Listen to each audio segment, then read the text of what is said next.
Alright, looks like everything's going. Double checking a couple things here. If you jump into the chat, let me know how the volumes are. We're doing got a little bit of time today. Gonna do some flight sim economy.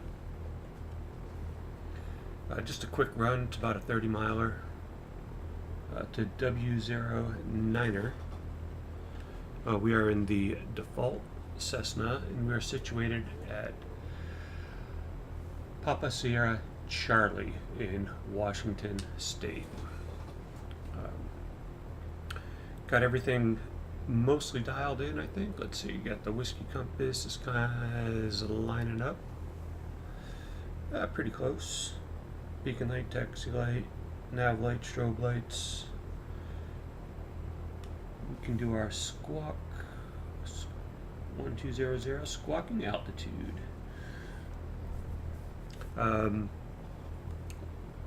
As we taxi and we get some stuff, we'll start to get into our chat here. We are in the default Cessna with the rep. Temperatures in the green. Can start our taxi. I believe this the small runway for this airport is over on our right, but that looks like the wind is in the wrong direction.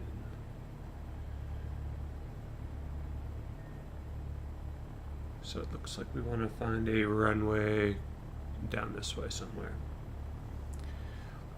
Just kind of going wild card, and before I forget and screw everything up, I'm going to go over to my flight sim economy. Going to log in. I'm going to start flight, 36 gallons, 3 assignments. Confirmed.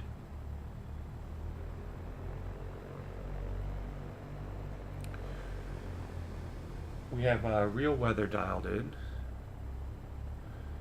And we are tuned to pretty much local Eastern time, 7:15 or so. Let me take a quick look on the phone here.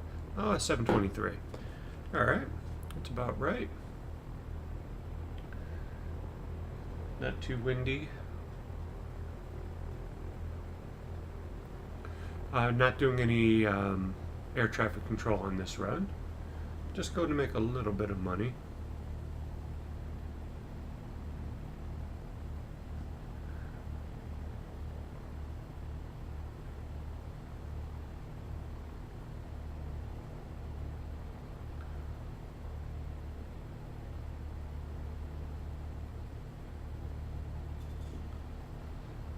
So next run, I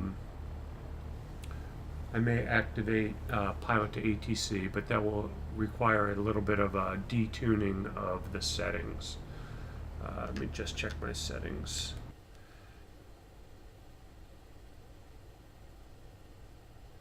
Currently, I'm on visual is high HDR, texture maximum, anti-aliasing. I'm running at 2x SSAA, FXAA, and world objects are at medium. Actually, I may not have to change when I do world traffic and pilot to ATC. I'm streaming at a huge number of frames. I'm getting 45 in each eye. Should have grabbed the map. That looks like an out taxiway. This is a hold short. 30. We'll just use 30 here. Any flags? Nobody's landing or coming in. We're just going to take off there. Mixture up. Landing light on. We're going to forgo the run up. Makes it a little bit more exciting that way. Here we go. Compass and heading kind of line up. Oh, got some, definitely got a little bit of left correction. I'll see if I can show you that. And rotate.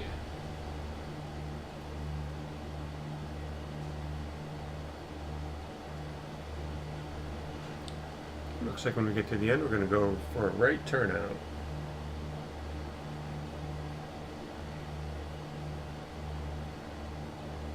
So I'm going to get rid of this guy. Back seat.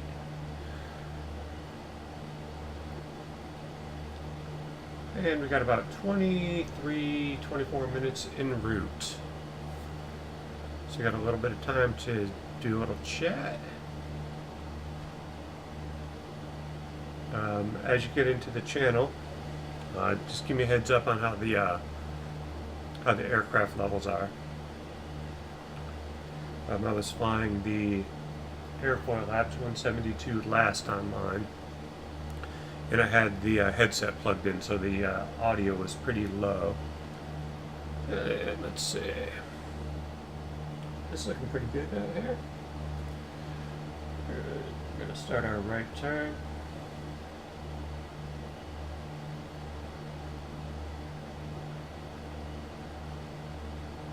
No huge rush today.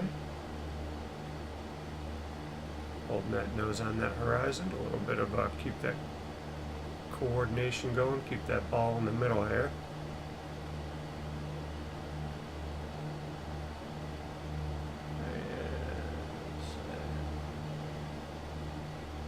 Proceed this way for a little bit.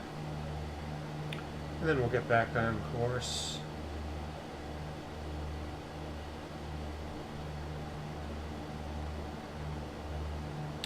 Flying in default X-plane scenery. I have no weather.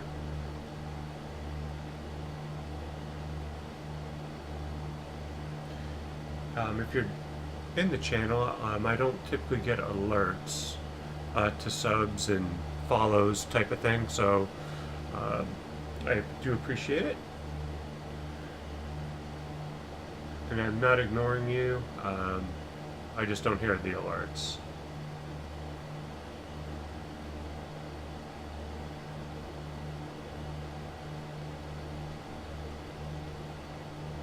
So it looks like the passengers we picked up were some lost University of North Dakota students. I'm going to turn down my headset volume there. I have the headset plugged in the earbuds as my main engine noise. That's controlled on my on the microphone. So they're plugged into my microphone. I'll level off here.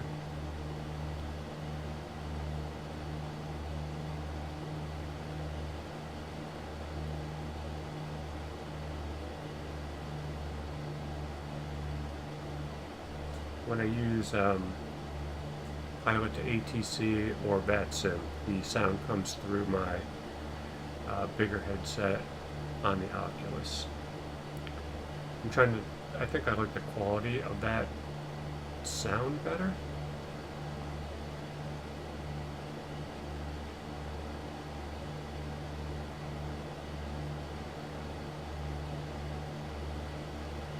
I'm running super sampling at 1.6, no asynchronous space warp.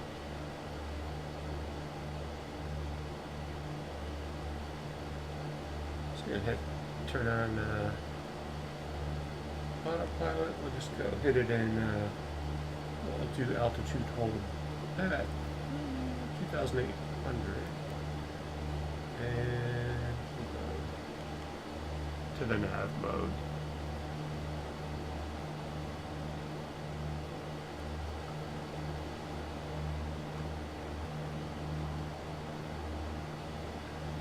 I think if you want the smoothest flight experience, this default 172 with the rep gives me absolutely the most frames per second. There is zero judder. I'm streaming, and I'm certain I have room to turn up the number of world objects.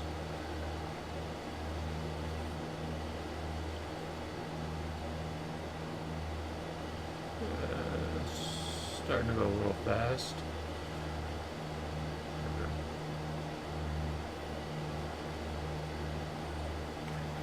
So 12 minutes. Take some time to enjoy the wonderful crop circles.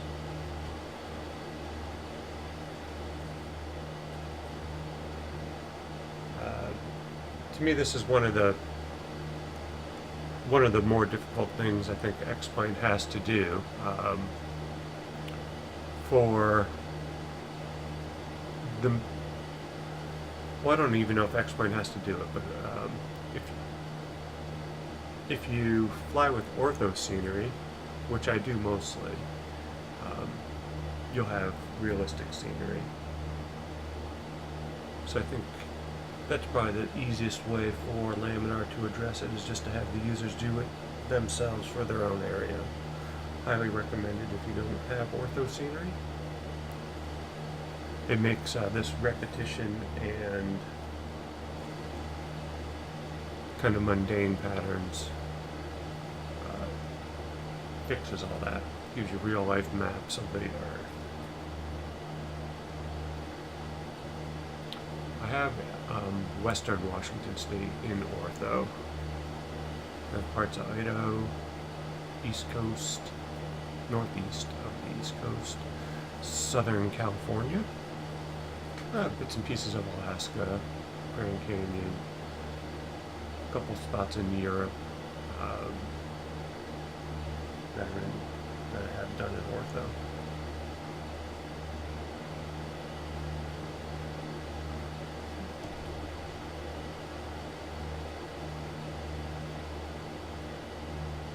Time to tweak on that alignment.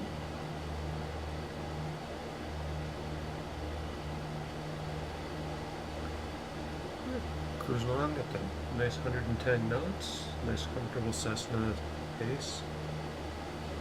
You can turn off the landing light. We can be in our cruise configuration here. Probably don't need the nav lights anymore.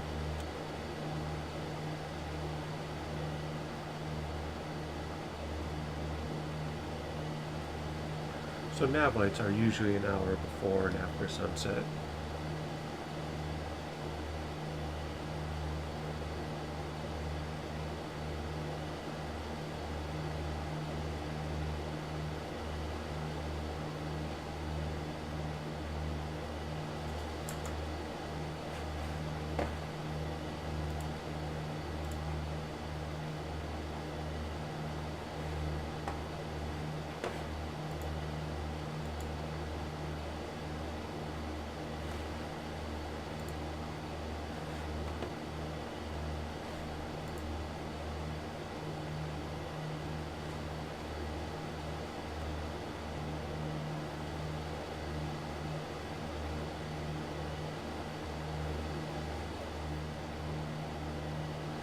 And I did not check whether W09 was grass, gravel, or asphalt. I think I took the flight from there to our departure airport. I want to say it was a gravel.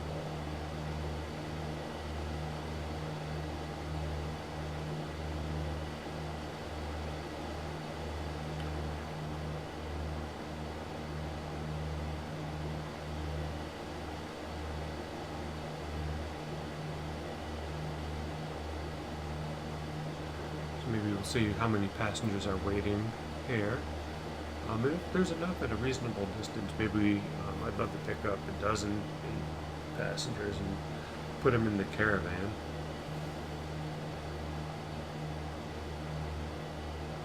Check and see if my camera is centered enough on me. That might be better.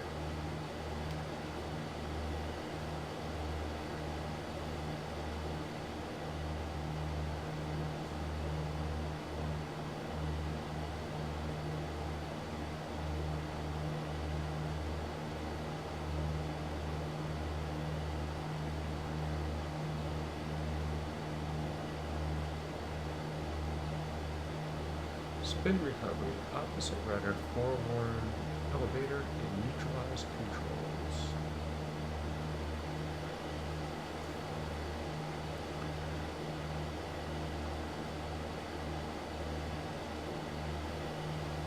So I make find a delta to delta flight and use some pilot to ATC during during the stream. Checking the instruments here. We are plenty of fuel. Tanks are the same. EGT.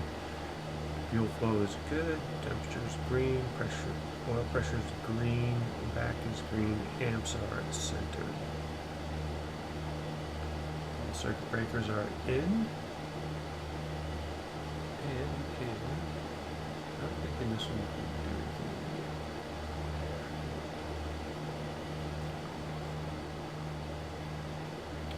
I'm using the 3J Wizard too. I don't know. I don't think it's probably doing much on this configuration. Obviously, you can see there's really no objects to draw out here in the middle of nowhere.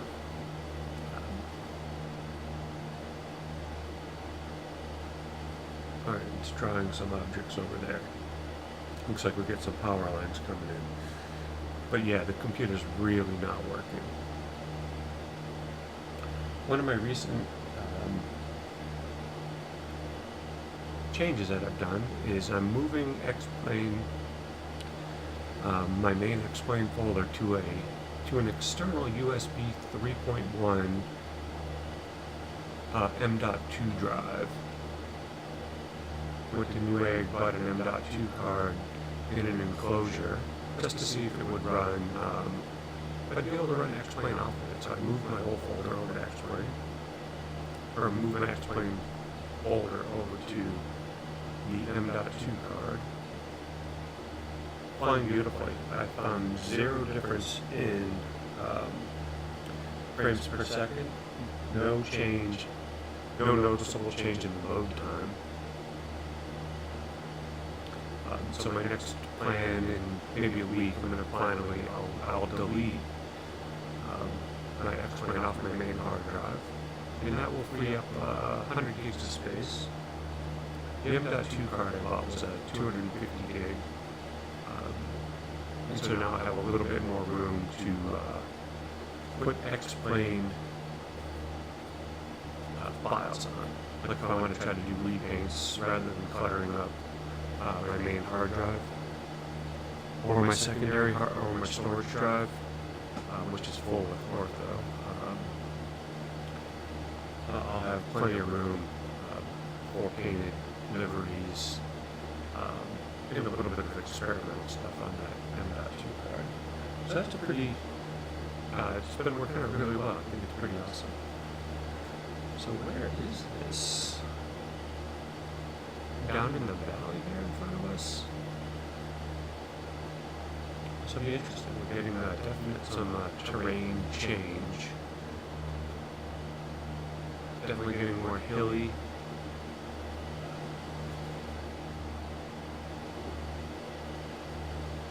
I have clear roads on too, so there's a road.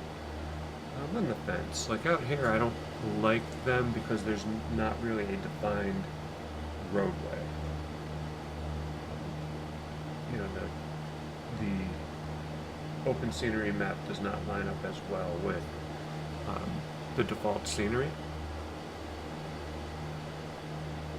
But when you're in places that are busier, more, you know, where you have a lot more development, homes, scenery, cities, you know, a little bit more average type of locations, the clear roads line up over the regular terrain, and actually I think it looks a little bit better. You just don't have those heavy gray lines. I'm going to zoom in here a little bit. 5 mile final. Probably going to wind up overflying unless we get a really good visual view of W09er.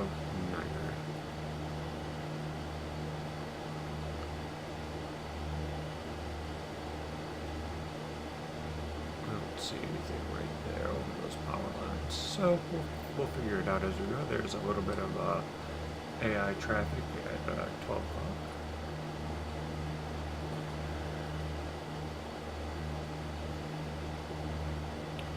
2 minutes. probably turn off the autopilot, start to slow down. We'll go gear or gas, check. Undercarriage, check. Mixture full rich. Seatbelt switches. So did I get it all? Gumps. Gas, lights, undercarriage, mixture, prop, and switches and seatbelts. Extra visibility on the nav light. 41 degrees Fahrenheit probably warrants pitot heat. That looks like a helicopter up there, just kind of hovering.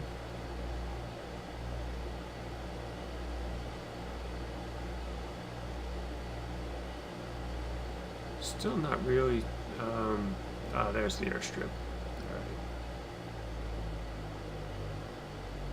So to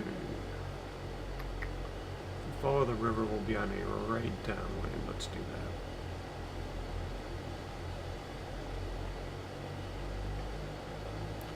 I took out a little too much power there, so we'll go up to, I don't know if that's a dam in front of us.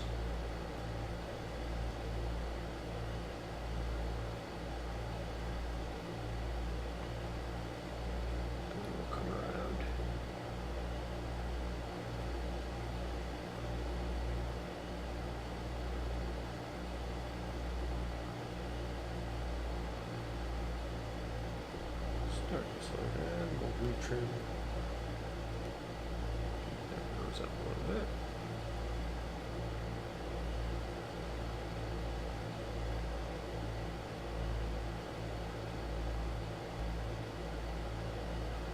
So we're going to follow this all the way to the ground slope. Make a right. Give us a little bit more turning room. That'll be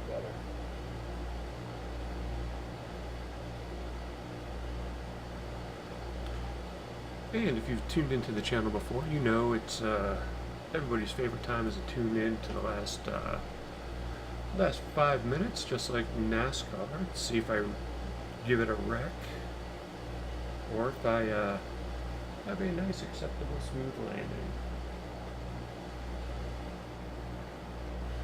Alright, we're going to go first nacho flaps.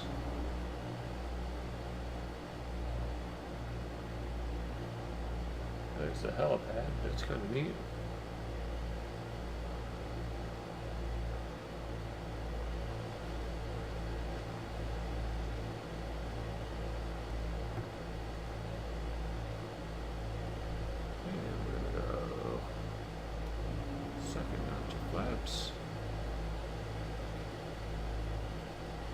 So we're going to turn final.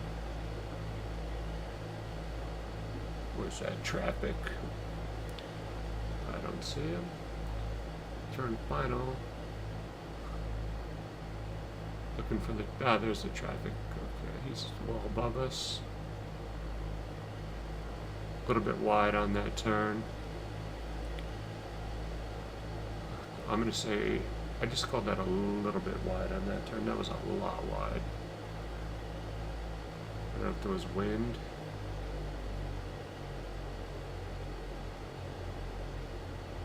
Got a little bit of speed coming in here.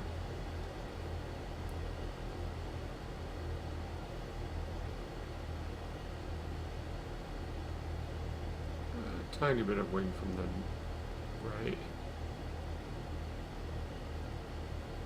It is gravel. I kind of thought it was something like that. Kill the throttle and looking down the runway. Looking down the runway. Looking down, bleeding off. Holding off the nose wheel. Nose wheel's down. Holding up that nose wheel a little bit, trying to keep some pressure off. Can slow down. Can make our turn out here. Oh, I like that graphic. The water tower. or whatever kind of tower that is. Taxi in here. We've got some pretty big aircraft over there. Looks like some C-47s. Alright, get these kids back to school.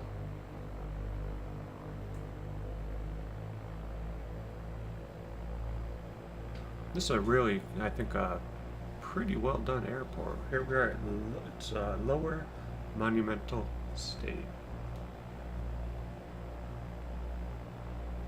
So let's go down here and take a quick look. Is that a P-47?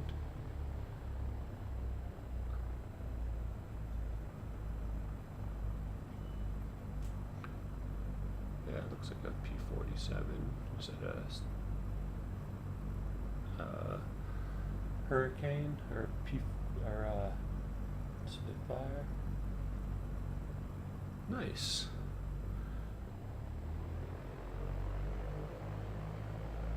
We'll go drop off our students here. We'll give them the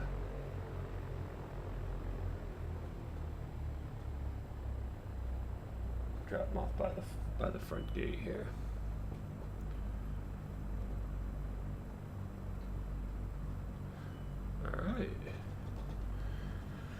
Alright guys, I just wanted to say thank you for taking the time to fly with my little charter company here.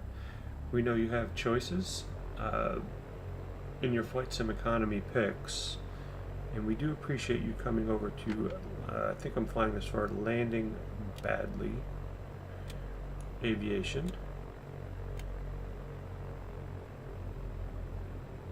Shut down here, get these guys out. Tips are appreciated.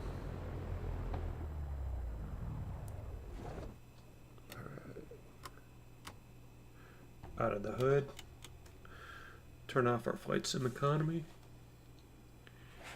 finish Flight Sim Economy. Alright, that's good. Alright, so let's take a quick look at the Flight Sim Economy map here. You guys, I don't think will be able to see it on stream. It doesn't look like it. So we made about $1,000 on that trip.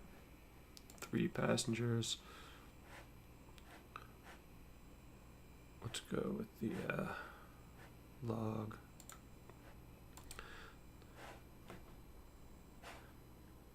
Well, we can do the route backwards. There's 3 more passengers, and it won't cost us any fuel.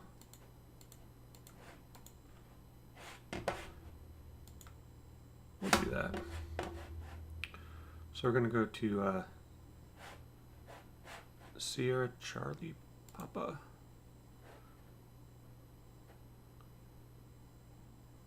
Papa Sierra Charlie. So I'll change that in GPS. We'll start flight before I forget. We'll go here. Oh, that doesn't turn off sometimes. Beacon on. Crack the throttle. It's still warm. It should start up.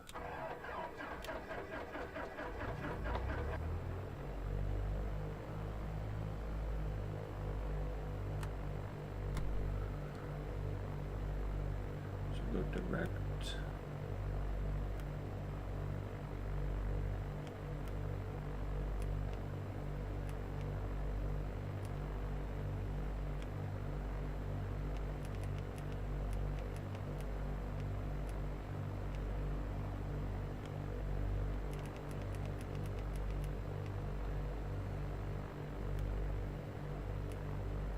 There we go. Papa Sierra Charlie. Enter.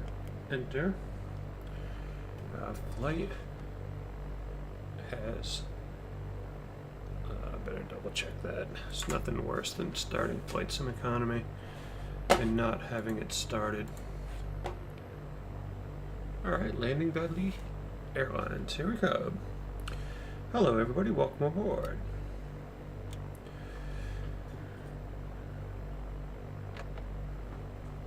And let's see, I think the wind direction was coming from that way. Good, let's come back out here, go to the right and take off. Traffic is still at 12 o'clock up there. GPS is set, GPS mode. So now we have a couple more lost students. A little sweaty under here. Turn on the taxi light.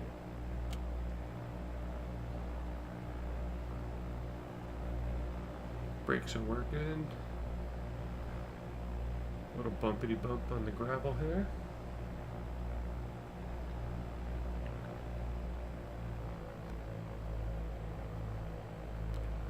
So these are little short 30-mile flight sim economies. If you do them for yourself, you'll definitely make more money. But I'm part of a couple groups, so kind of share some of the expenses of like the aircraft. I do most of my flights for two groups: Landing Badly and VR Aviators. I'll probably do some VR Aviators as I go. One of the libraries I have in here helps with the shine on the ground here. I forget which one it is, but it's really made a nice difference in the ground textures. So I'm gonna go with the flaps. I'm gonna try to get this thing off the ground quickly from the gravel. Do a quick configuration check here.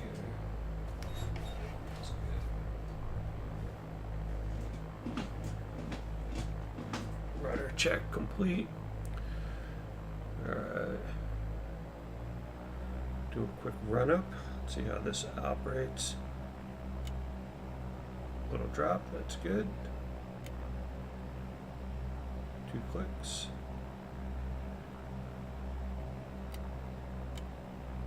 Little drop. Run up. Good. Gonna go with the short takeoff field technique here. Full throttle. I think that's how I do short takeoff. I'm just trying to do it from memory. We can climb out a little bit slightly slower. And up we go. Positive rate of climb.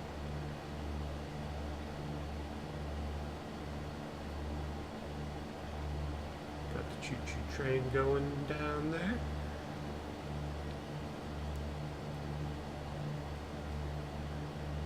Gonna stall it if I'm not careful. And here, flaps up. Gonna do a left turn out.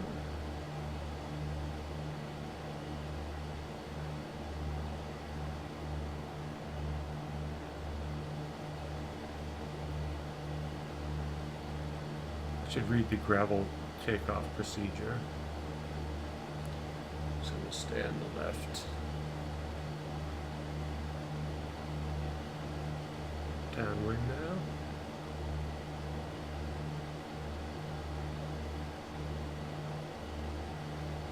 So we're just going to follow this until we get enough altitude to get out of this little valley.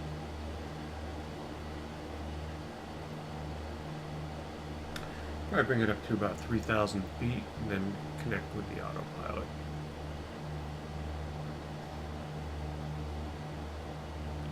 Bye, Monumental Valley.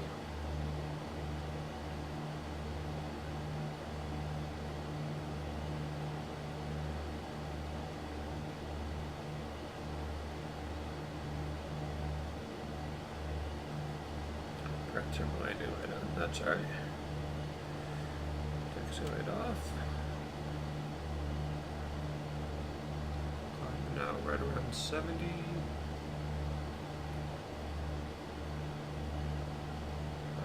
About 600 feet a minute.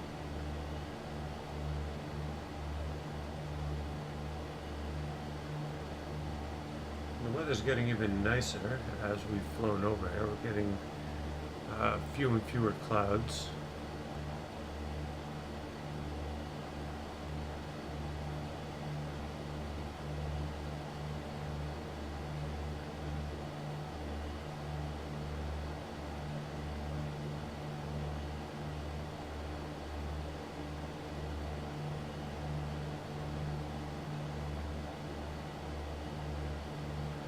And 500 feet.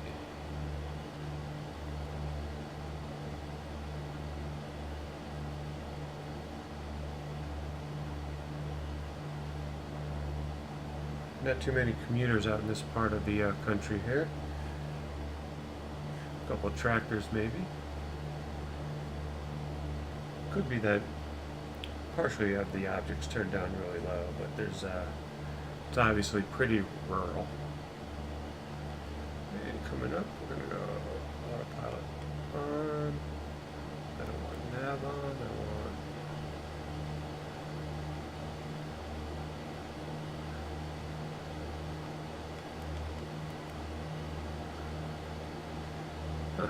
just kind of overriding everything I'm doing here. So I will go with the nav mode. I'm not going to fight it. Vertical speed. Just a little bit touchy. Up until 3,000.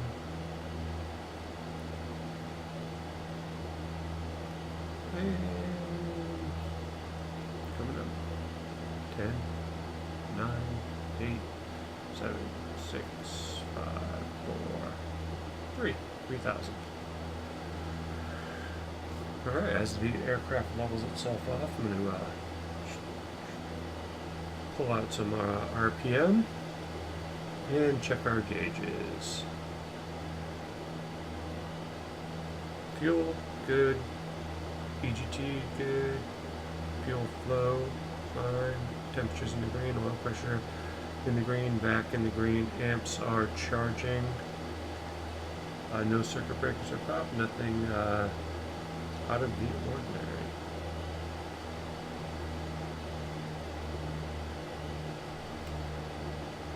At altitude, I might be able to lean out.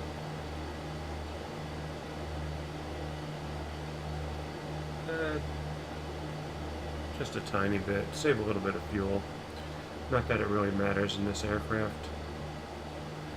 We'll keep an eye on this, the RPMs, once we're at kind of at level in cruise. Give it another couple seconds. And if we have to make any adjustments in or out with the throttle, sometimes once it levels, you can kind of fine tune a couple things with the throttle. Keep it within the near that 110 knots. Seems like that's going to be right where it's holding at. I think we're good. Alright, next up. So I'm doing this one for the Landing Badly Airlines. Fun group, a lot of flights that take place in New Guinea. Alright, looks like that's good. That's good.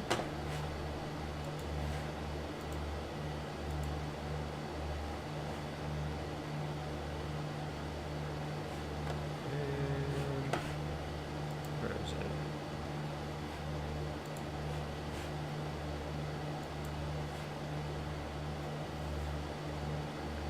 it? And a little break there. Not sure how the I'm going to test the message system here. And that doesn't go into that chat box, which is weird. Wonder if it...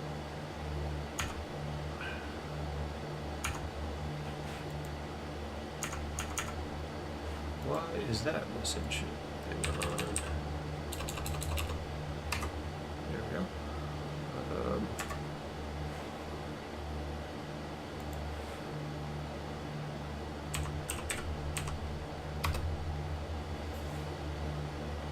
Alright, it's working in, I can see it in the headset. I definitely like the night view in the cockpit versus the light colored one. Makes it much easier to see. In 12 minutes. Fantastic weather out here in the west, kind of like eastern Washington. Maybe mid-Washington, I'm not exactly sure. I didn't check the sky vector maps on where I was going. I just went to Flight Sim Economy, found a landing, Badley Airlines, Cessna 172, and jumped on in.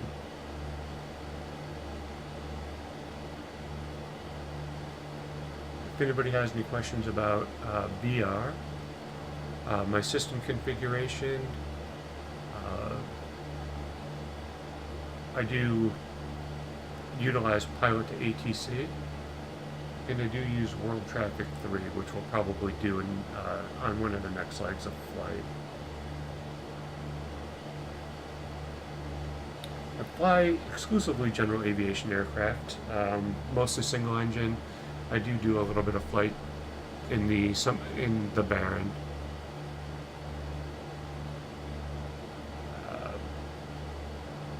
A lot of people ask about what 172 is the best. They're both excellent. You know, the Airfoil Labs has a little bit more, I think a little bit more detail, but it also eats up a lot more frames. So this one I can have, you know, really crank up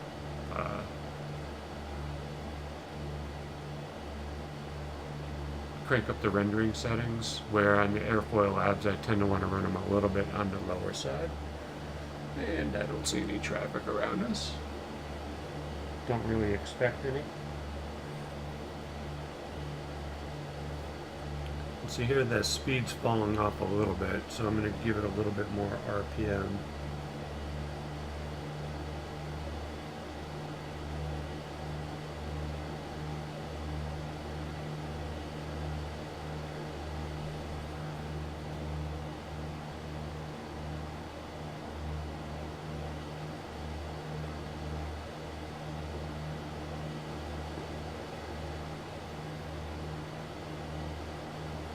Probably 16 miles out, we could do a pre-landing checklist. So we could go, let's see, we'll go gas, lighting, undercarriage, fixed gear, aircraft no gear down, mixture full rich, props, it's a fixed prop aircraft, seatbelt switches, seatbelts connected doors are all locked, and any items are secured. Seats are in their upright position. Seats are in the upright position, and tray tables are in the upright position for maximum amount of space in the event of an evacuation. And that's the sole reason really why that stuff needs to be that way. So it's really, it is vital, and it has been proven to speed up aircraft exit times.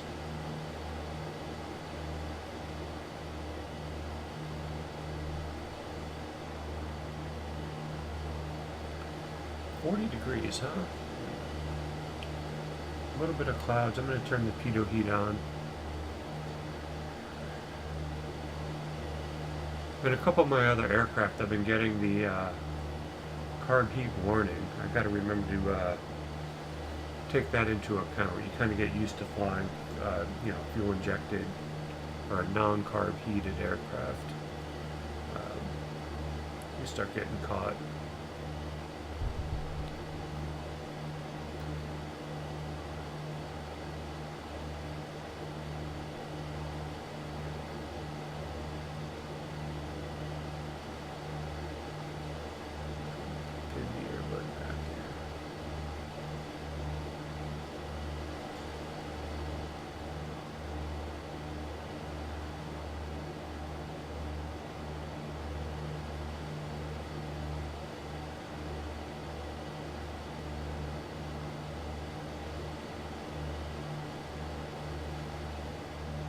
So the horizon that's probably 3Js thrown in the blur layer.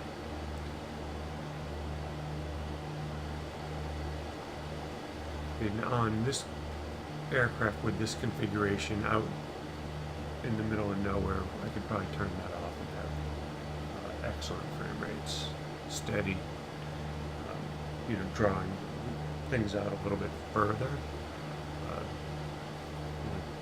3Js kind of draws it as you get closer to it. So that saves and it manages the frames by not drawing everything all at once. It kind of puts it in as you get closer and it makes it disappear a little bit quicker. And that's all adjustable. I may make it draw things a little bit sooner. So I think that's the load object distance, the LOD.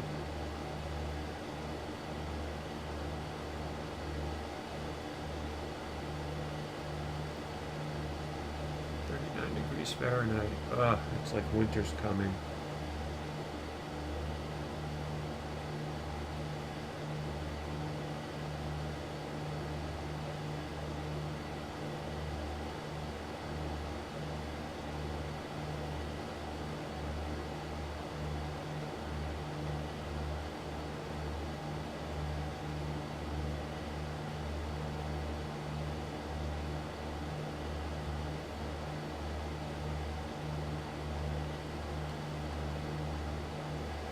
Checking the chat. Some of the other things, two of the other vital pieces of equipment is what brings this into the VR headset, and that is a program called Move VR, and you can get it on the org. And then there's another one called Avitab, AVITAB, and that one has moving maps. It has you can search your airport and it will give you a list of frequencies. I believe you can customize the maps. It has a little notepad on it, which I find nearly impossible to write with. What else is it? Great program. You can bring charts in too, so if you want to see your departures and arrivals, you can bring those in, and you can bring your airport chart in, so it has your taxiways.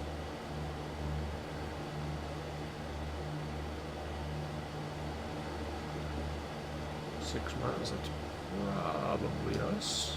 6 mile final.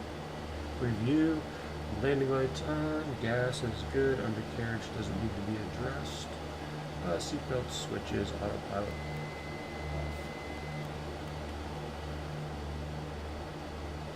Reduce throttle.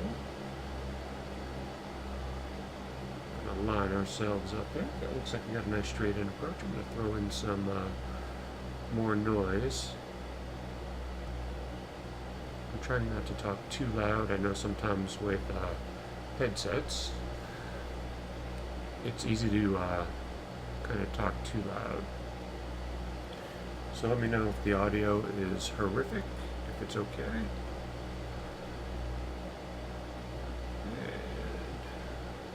Looks like we got a white and a green, or I mean a red and a white.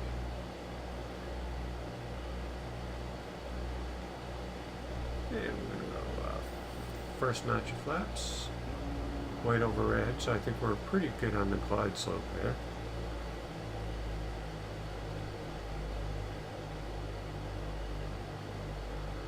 A little hotter now.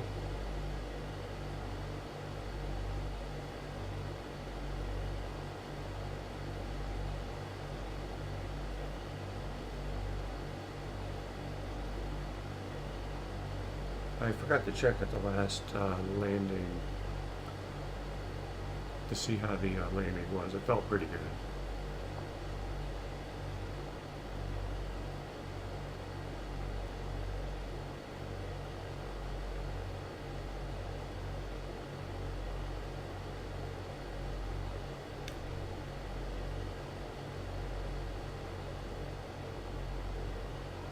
go second notch of flaps around this distance. Give me a little bit more control.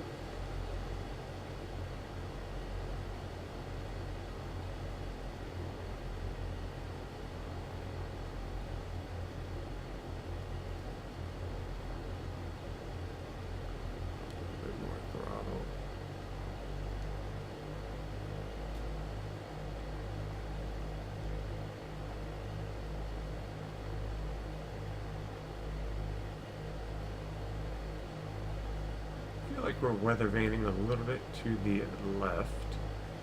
I feel like I'm being blown left to right, so I'm pretty sure it's probably a good indication of the wind. And it's not a lot. I don't think it's a strong wind. We're definitely moving the aircraft around a little bit.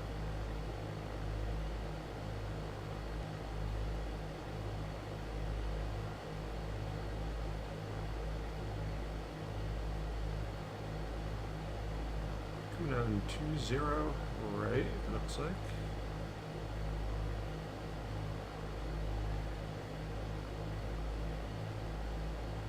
So got some trains, got some trucking down there, got some American Truck Simulator guys.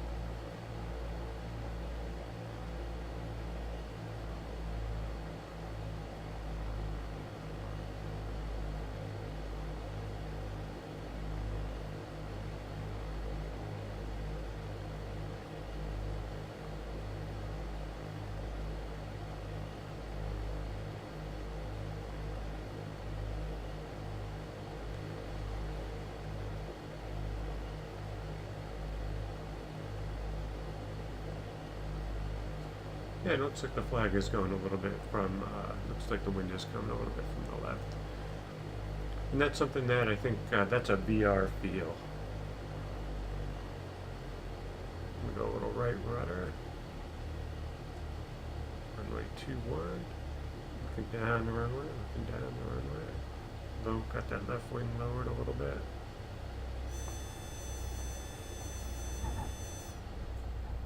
Take out the rudder. Now add the rudder back in. A little ground control. Check the landing speed indicator was good. 126 feet per minute. I don't think there's any turnouts coming up. We'll see. We'll see. Yeah, picking up these 3 students. Just wanted to welcome them to Papa Sierra Charlie.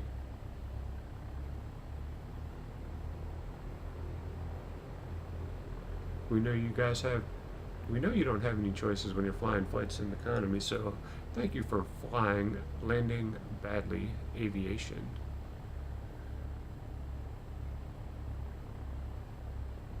If you guys ever get lost in the woods again, give us a call. We'll come be glad to come out and pick you up.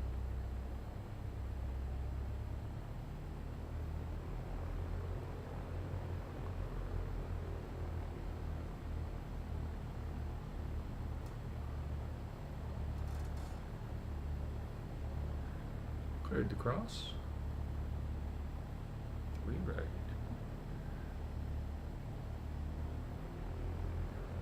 It's like that weird bug over there in the sky. That's alright. I have the anti-aliasing down lower when I stream, so I'm getting a little bit more flickering. I don't know how noticeable that is to you guys, but it's pretty noticeable here.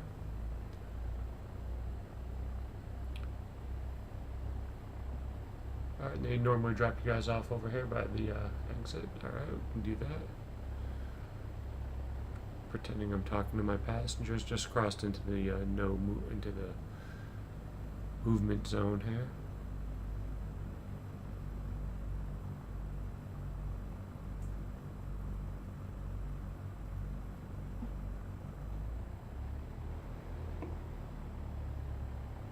How close we get to that fence? That's good. That's good.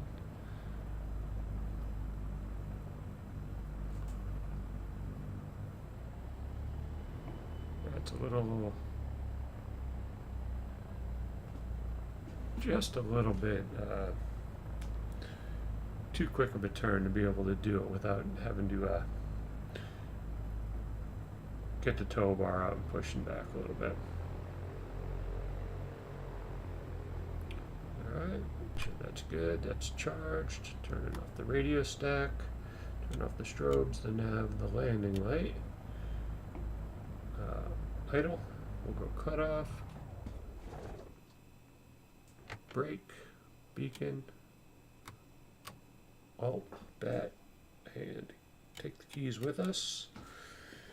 Alright, let's see, now we're going to take off the hood, and now we go to finish flight.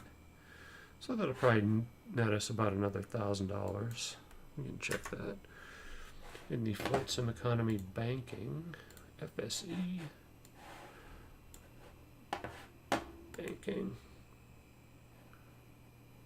log. Yeah, we earned 1,500. We paid the group 900, and we made 500. So those two flights, we basically made about $1,000 on those two. Not bad for a little bit of work. Alright, next up, we are going to switch aircraft. What time is it? It is 8:08.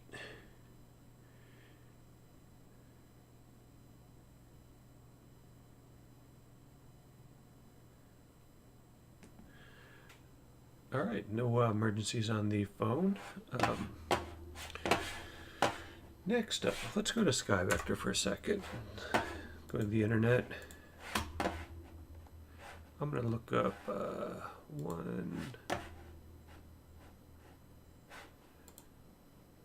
Wow, there's a huge update to Google Chrome or something. The interface looks very different than it did yesterday. The tabs are kind of rounded and a little bit more squared off in some spots.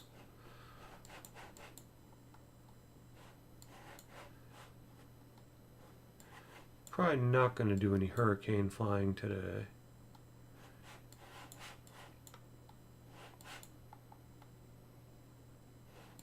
Just looking at VATSIM.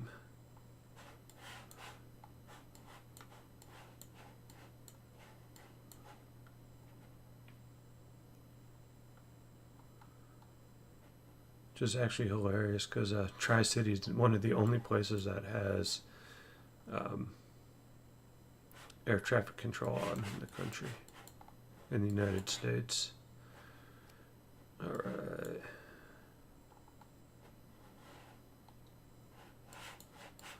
Just looking around, trying to find something a little bit more on the interesting side here. Let's take a look in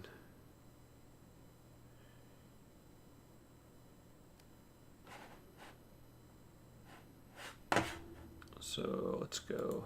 I'm going to find a different aircraft. I'm going to ramp up the we're going to go with this one and match real weather, start flight. So what I think I may do, maybe we'll do a little bit of some pattern work in the Carenado 152 within the Hadrian mod version 4.0. Hang on one second. This takes a little bit of work here. Take off the static elements. I like that stuff. That's cool. That's cool. You might not be able to see all the things that I'm mousing around on. One of the things that I want to do is, if we're going to do this, we're going to need to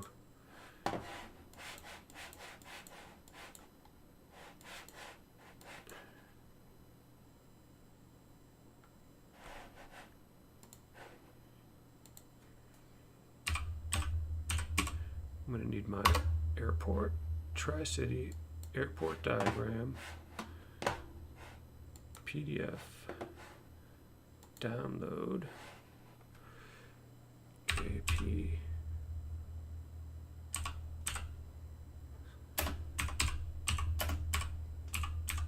Tri-City. It's going to go into Avitab, and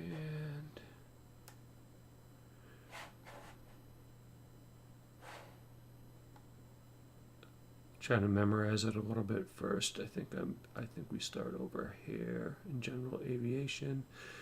Echo 2, Echo 3. Alright, so I'm going to find out where I'm at on the map.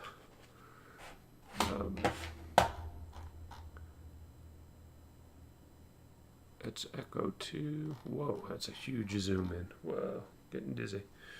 Alright. Next couple things that we got to do, we're going to have to plug in. I'm going to say connect.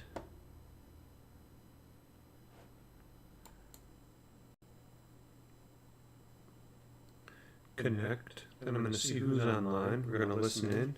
I'm going to try to figure out the ATIS thing. I think we got a double ATIS. We're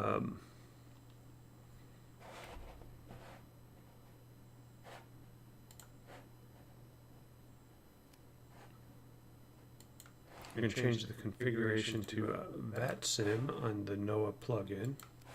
Made a pretty big difference with the clouds. Squawk box. Show who's online. 125.65. 125.65.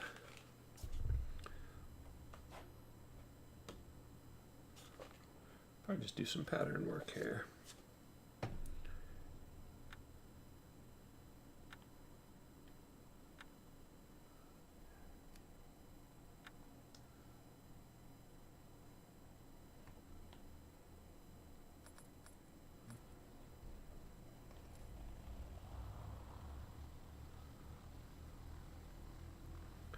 And in charts,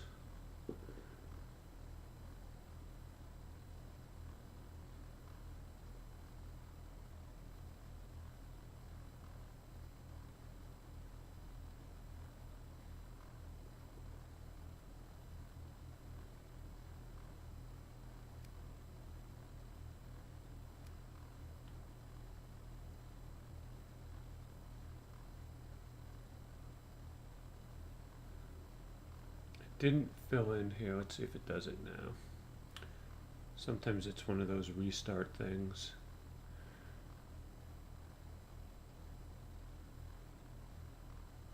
What I'm going to do, I'm going to open up Avitab this way and see if it comes in.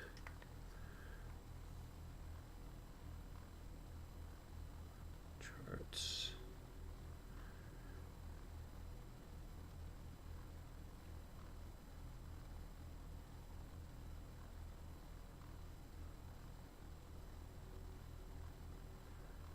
Nope.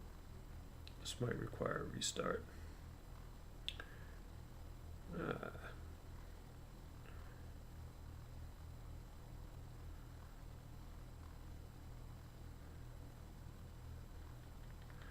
Yep. Looks like a restart is in order. And this one where we go Avitab. Toggle off. Might be able to. I'd be more comfortable with the with the airport chart.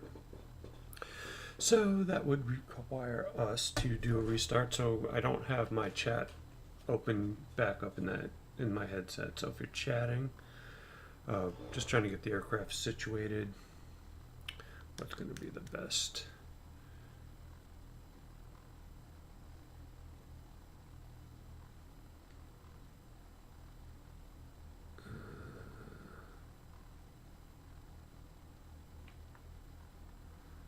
Done.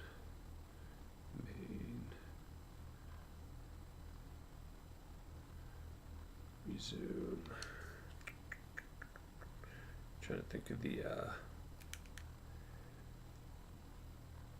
might be just through the 2D menu.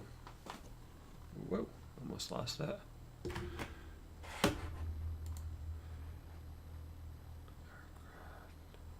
I'm going to reload current aircraft and see if that fixes it.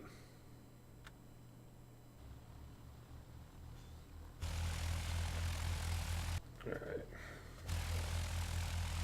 I'm hoping it does. Charts.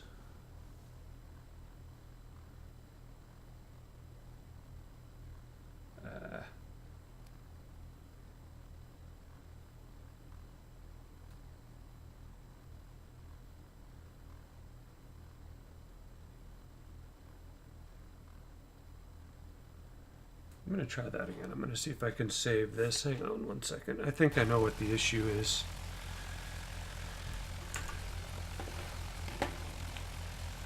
I'm pretty sure I know what the issue is. Downloads.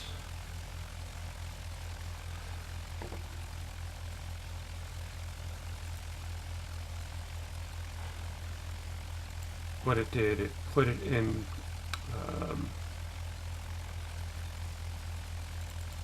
my old X-Plane folder because I moved everything to the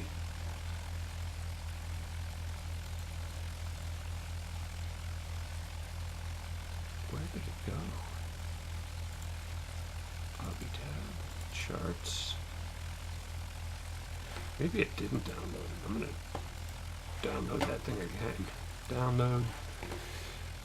I'm going to put it in my X-Plane, resources, plugins, hobby tab, charts. I'm going to call it KPSC. And that's Tri-City. Save. Close. Alright, back under the hood. Sorry for this little delay. It's one of those stream things. Carb ice. Alright. I'm pulling the carb heat.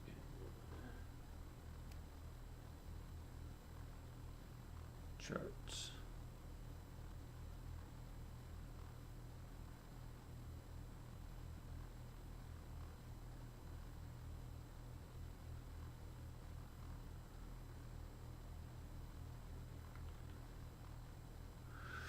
Oh, this is aggravating. I wonder if it would be back in the, Sorry, folks. It's one of those learning curve things as we go. Westchester, nope.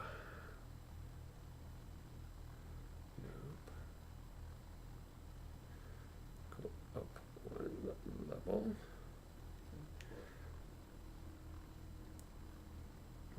That's not what I wanted to do. Hobby tab, charts.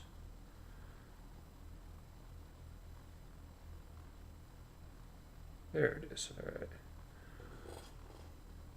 And that looks like it's in there too. I'm just going to go with the bigger one for now. Easier. Watch this. This is super cool. I can put the seat down.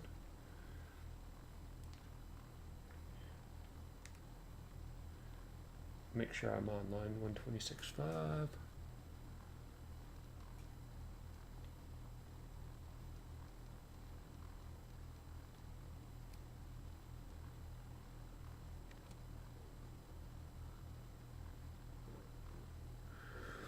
And because I reloaded the aircraft, I may have to reload. No, that's on there. I'm going to mute user shouts in VATtastic, because that clicking drives me crazy.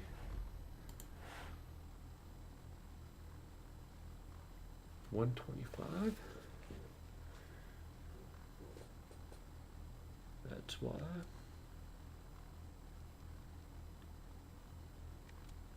Tri-Cities Airport information Bravo. 1600 Zulu weather. Wind 140 at And so someone said when you get the double 10. ATIS, 2000 broken. you have to turn down Altimeter 2991. Arriving runway the 12. in-game Departing runway 12. Advise sound. official contact you have Bravo.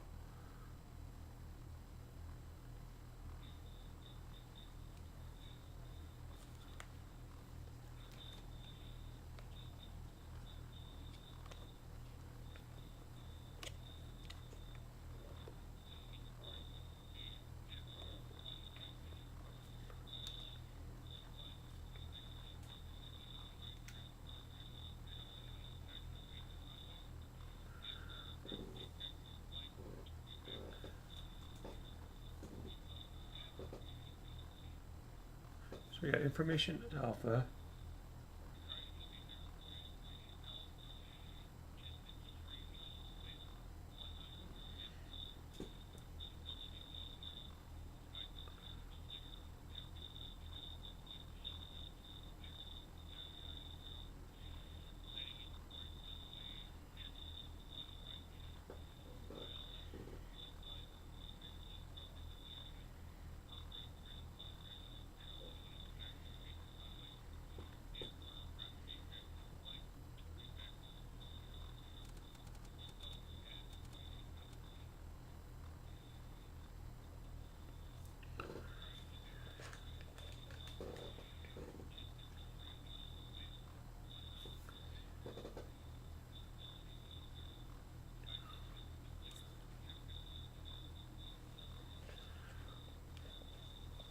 Alright, so next thing I gotta do, I wanna put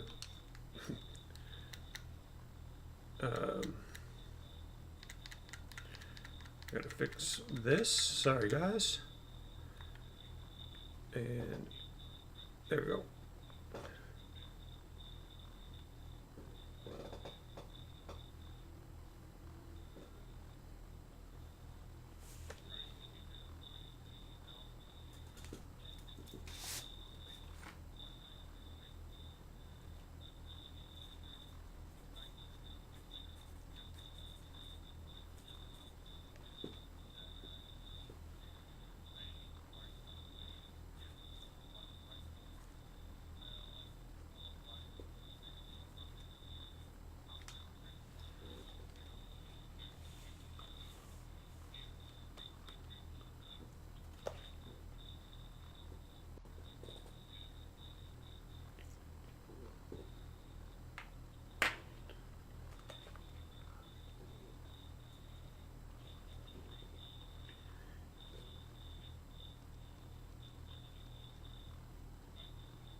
good. Echo 2 to echo down that way. Hold short 2, 1. Echo 2, 1 right. That's probably what it's going to be.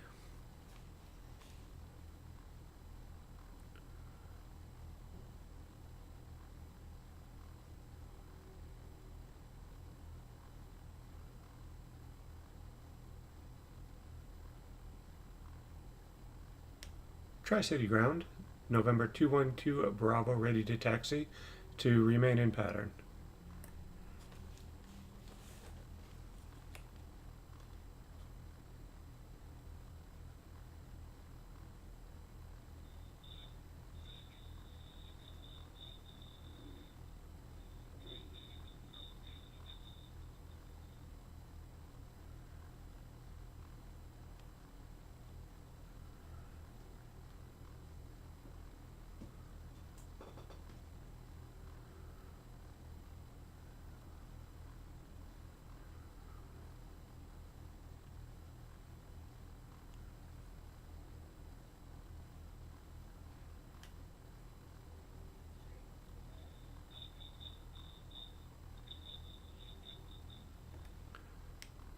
Uh, 212 Bravo is type 152.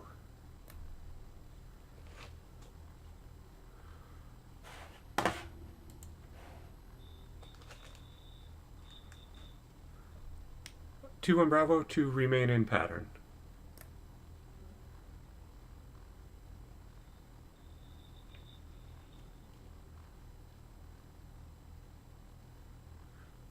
So I got some live ATC here today. It's pretty cool. Don't always get this on an early East Coast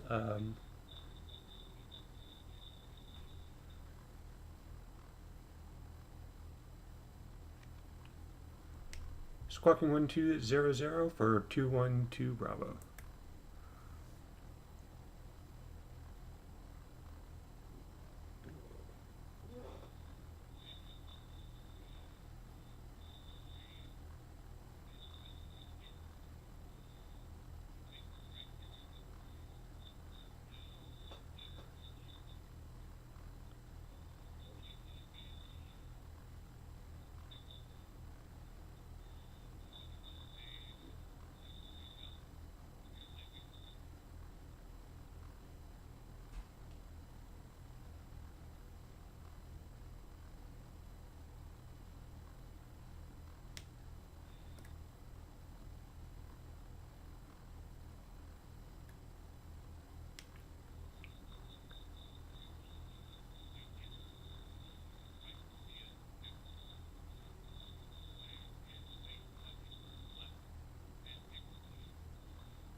Taxi via Echo, cross runway 21 left, Echo for 21 right, Cessna 12 Bravo.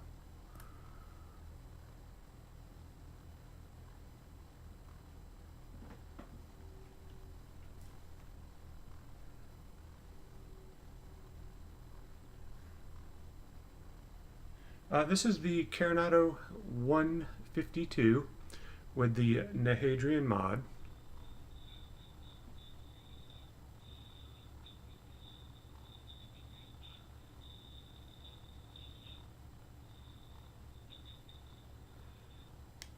Two one left will be excellent. 12 Bravo.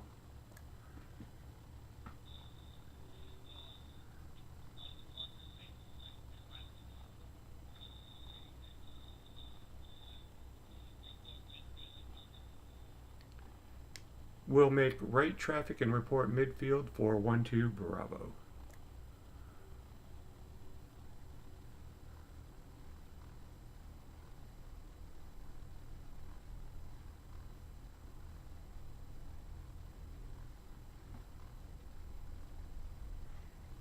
Yeah, so if you are interested in 152, I have this one, the Carenado 152 with the Nahadrian mod, and I also have the Just Flight 152.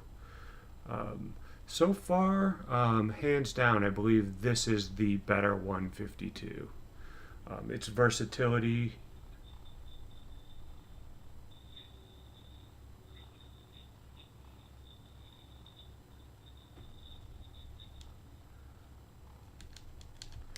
Cleared for takeoff. 2-1 left. Thanks for the wins. 1-2 Bravo.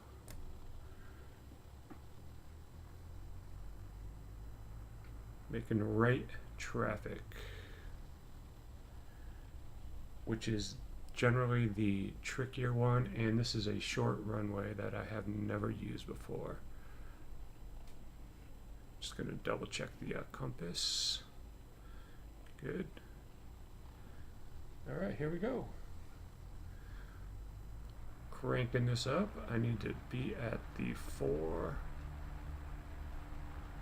Oh, just had a big change in weather.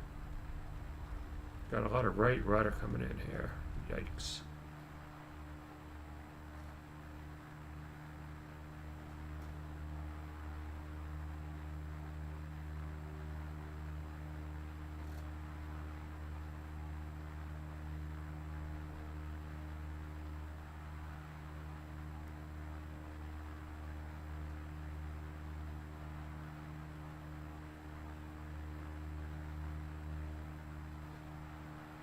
So I'm going to be on for a bunch.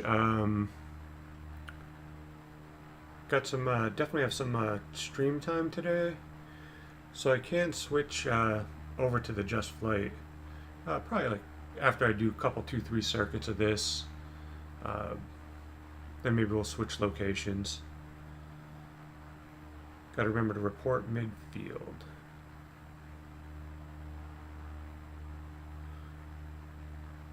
And let's see. A little steep here. Turn into the right.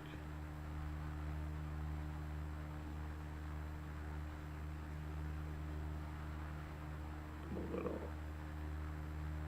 off here. And rolling out now in the 152. And we're going to settle into the traffic pattern altitude. Whoa. This is going to be quick on these downwinds.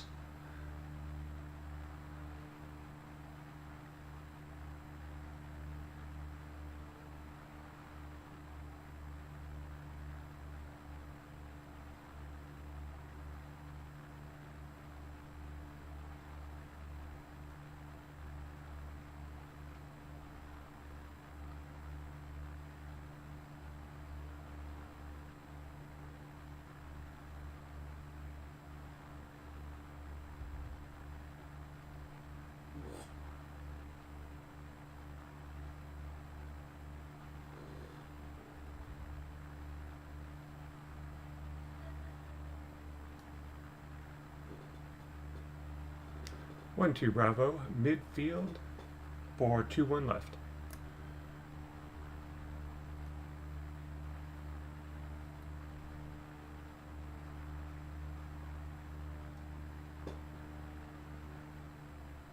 Go beam of the numbers. I'm gaining a little altitude here.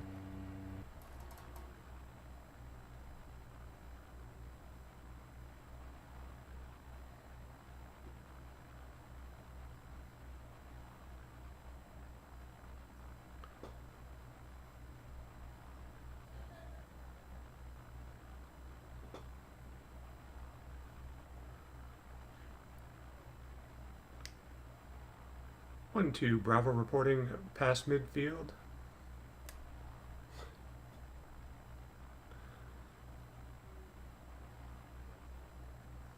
Help, help. Trying to wait for my clearance to touch and go.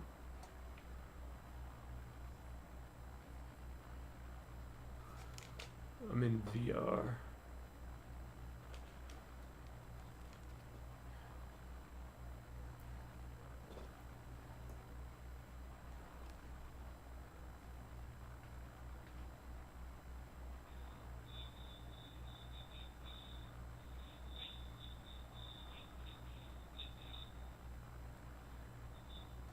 Cleared for the option. 1, 2 Bravo.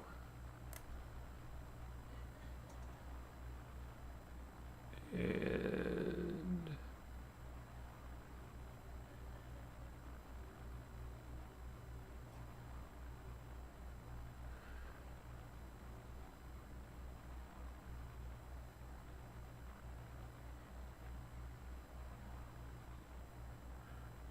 some more power, and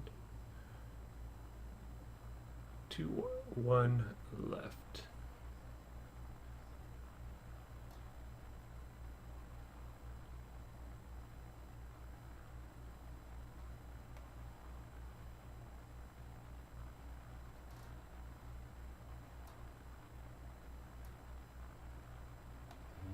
Second notch of flaps.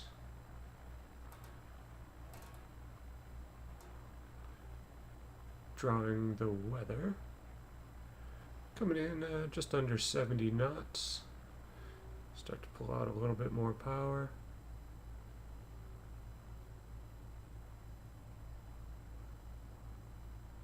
Probably could have sharpened up that base turn a bunch.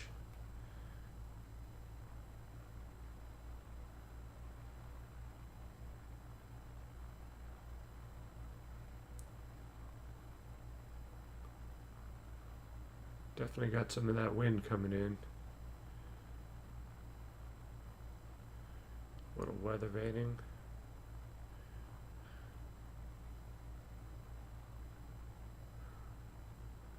So one of the cool features of this aircraft too is inside the glove box there are GoPro cameras, and in 2D you can just touch the GoPros and that will change your points of view. So those are coming over a tiny bit high, I believe.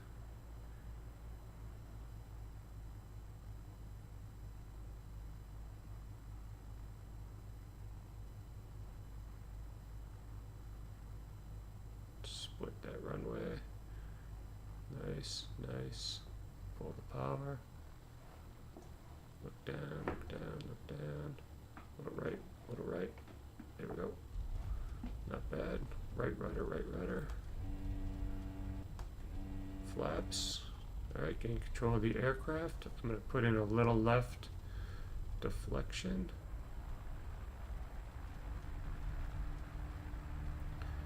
And we're going to rotate up. Pull out that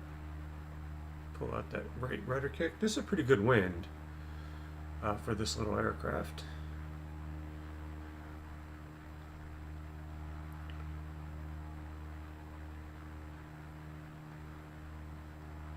So I'm using Avitab as my big view over here. It's also on the iPad. For airport operations at an unfamiliar airport, I just wanted the bigger version. A little off my flight line here.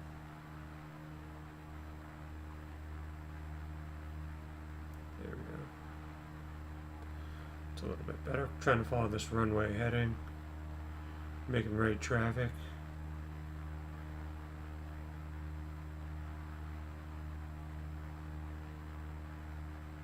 In 200-300 feet before pattern altitude, typically I turn to the right. Some people say starting at 500 and then climb out to 1,000. So I kind of get, there's a couple different, seemingly different schools of thoughts on that.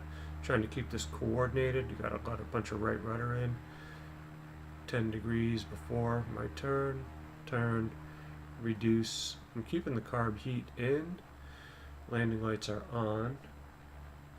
Nobody in pattern. I'm going to make my right hand turn. Or nobody landing. And then I'll report midfield.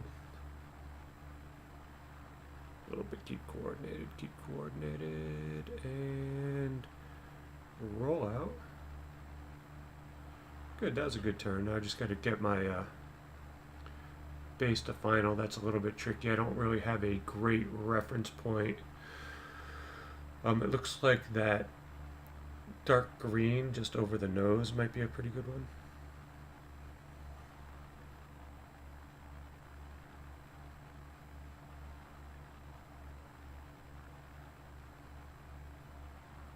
Yeah, that might be pretty good. Just come across there to the right.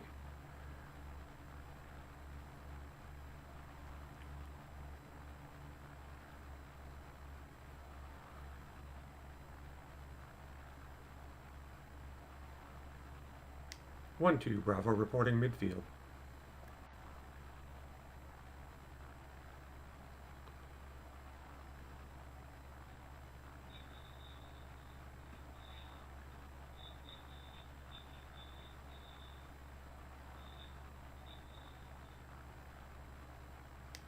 Two one left, cleared for the option. 1-2 Bravo. So now I'm going to reduce some of the power. Trying to do my imaginary setup line. It's a pretty quick base to final.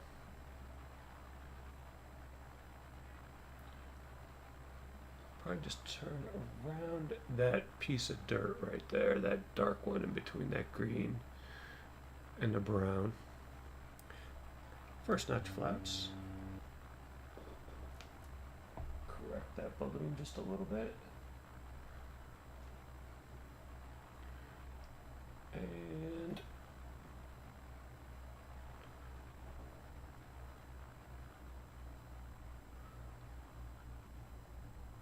that'll probably do it.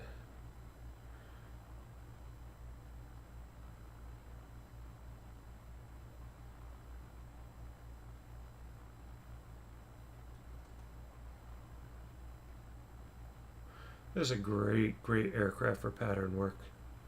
So fun, forgiving. Flaps, no flaps. You can just really just kind of mess with it.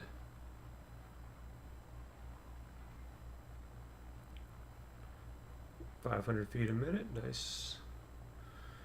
70 knots, looking good. Gonna throw in the second notch of flaps. Little balloon, hold that. And we're gonna turn. It's a much better turn to final right here.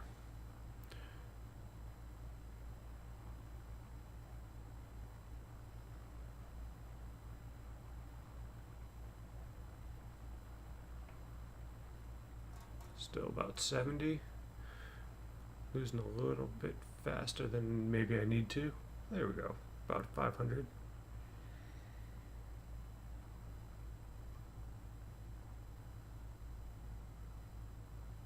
Probably do one more lap and then I'll probably just come in for the full stop.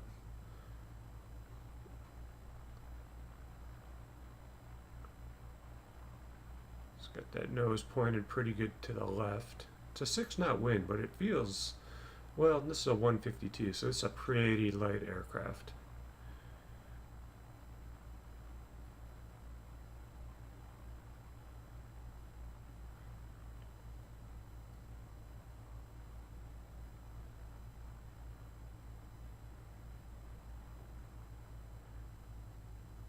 "65, nice. Gonna throw a little right rudder in, try to land on that left downwind. Landing gear, the left landing gear here. Whoa, little balloon, big balloon actually.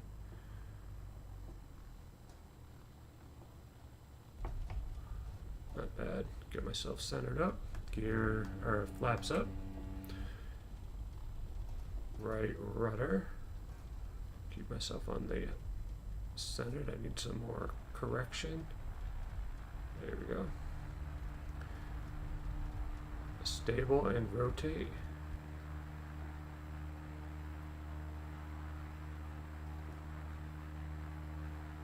Still got that right rudder kicked in just a little bit, holding runway heading. Going up about 700 feet a minute.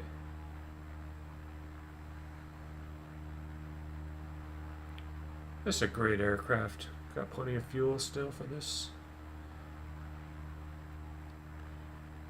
I'm not trying to knock the Just Flight 152 because the visuals are way superior to this one.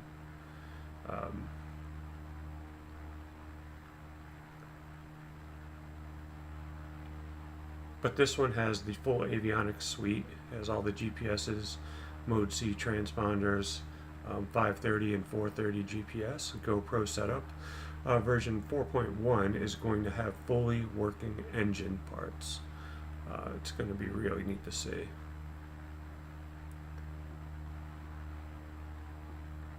Take out my rudder here. And we're going to turn crosswind. Let that nose drop just a little bit. And a little right rudder. A little more right rudder. And coming up on my mark, rotate out. Nice, checking the pattern. Don't see anybody. Hey, Swiss cheese, I'm doing great. I'm doing some online pattern work on VATSIM today. Sorry I didn't check over at the chat. It's taking a lot of taking more concentration than what I normally do. Got to try to make my marks and call my midfield. I'm a little bit high up in the pattern here. Got to reduce that down. Don't want to bust my altitude. Flying the Carenado 152 with the Nahedrian mod version 4.0. Eagerly awaiting 4.1.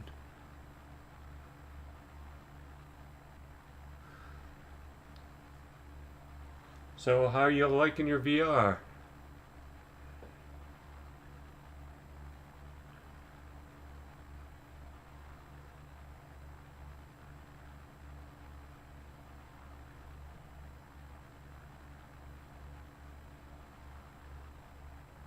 One two Bravo reporting midfield.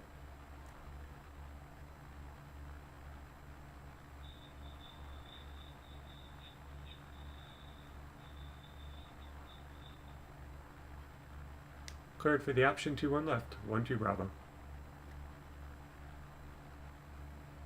Yeah, it's amazing. I've tried to fly a little bit back in, you try to go to 2D, you can't go back. So that's my mark right there. That's worked out pretty well last pass. Getting good stable frame rates, stuff like that. Drifting a tiny bit. Here we go. Yeah, it's that little. It's a pretty good learning curve, but there's been enough adopters of it that there's a lot more information. So it is a little bit easier to set up. I think back when Bambino was using fly inside and switching to X-plane, that was a lot more. A lot less people were using it.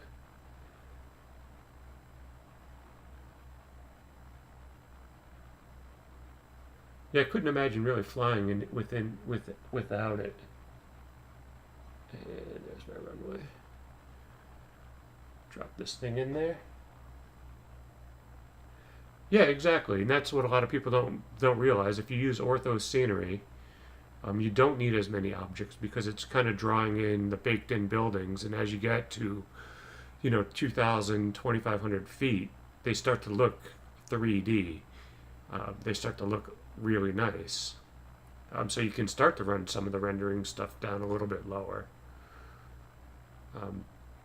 I'm running my objects right now at medium because of the streaming. So I'll do one more touch and go here and then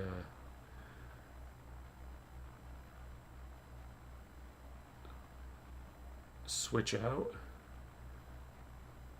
Switch locations anyways.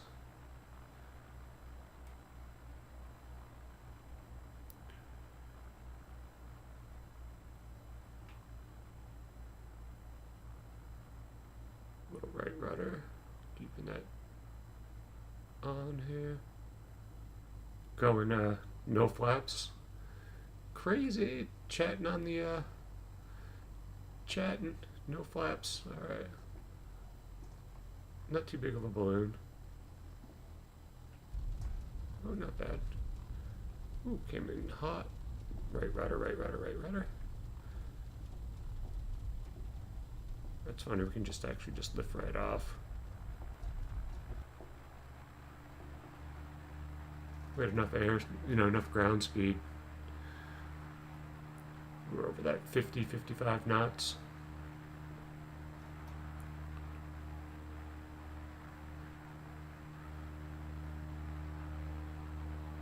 Hey, thanks, and yeah, go enjoy the kids. My kids were here last night. My older son's buying a car, 17, buying a souped-up Subaru. Oh boy, well, I don't know what I'm getting myself into. I'd rather have him invest money in like flying lessons or something, I guess. We'll see what happens this afternoon. See what kind of condition this car is in. It's another milestone here in the household. Alright, here's some nice scenery here. This time I'm going to remember the flaps.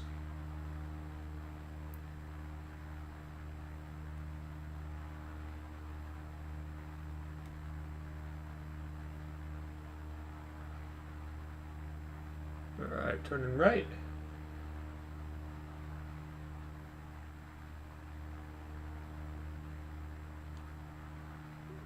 Keep that coordinated.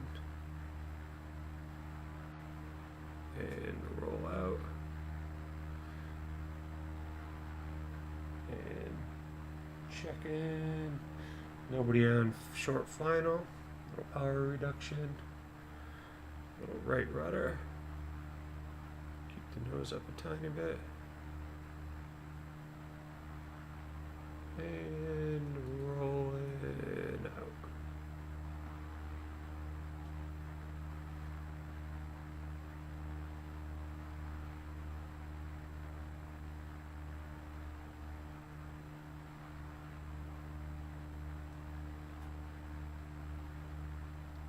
Yeah, Swiss cheese. Thanks for taking time to come by the stream too. It's always appreciated.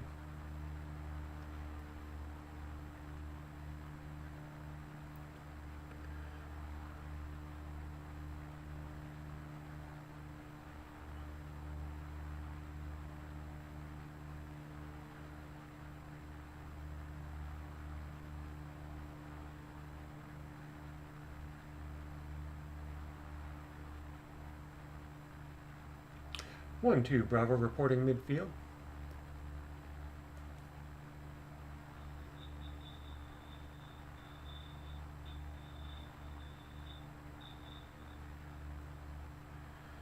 Cleared for the option 1-2 Bravo. 1-2 Bravo is probably going to be a full stop landing this time around.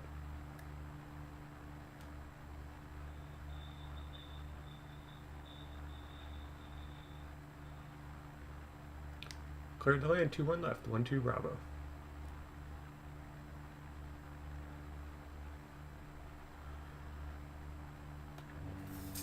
Yeah. There's a lot to it. You can see where you can get task saturated pretty quickly, even doing pattern work. Kind of keeping an eye on the chat over here, trying to remember to make my calls.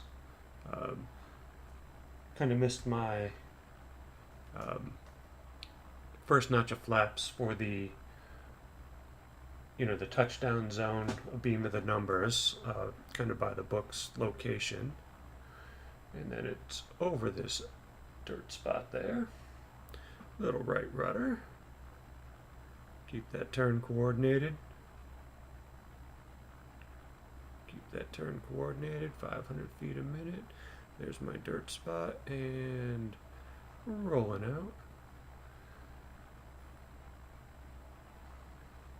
So I'm going to try to hit this Delta Alpha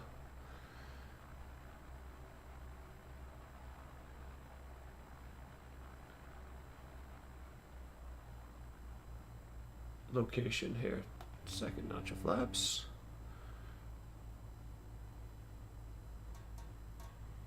So that'll be across the big runway and then to the left.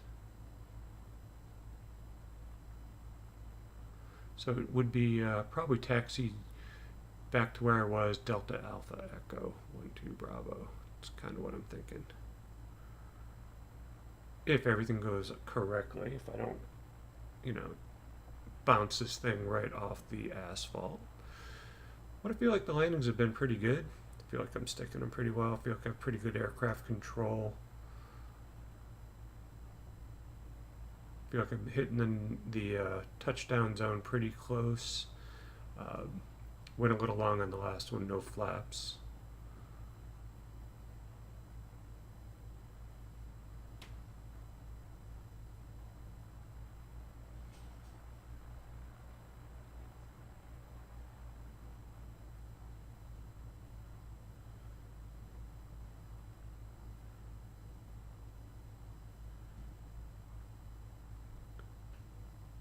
Good. Well, a little change in the weather right there. It's one of the things that kind of drives me a little bit crazy. 2-1 left, splitting the numbers, off, off, looking down the runway, right rudder, nose control.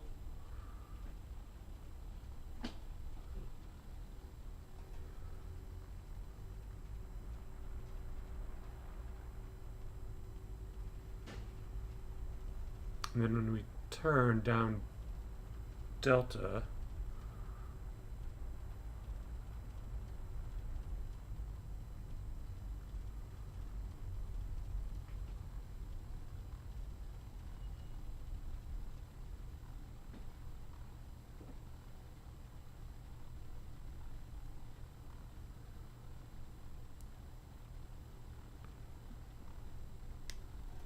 One two Bravo, clear of 2-1 left at Delta.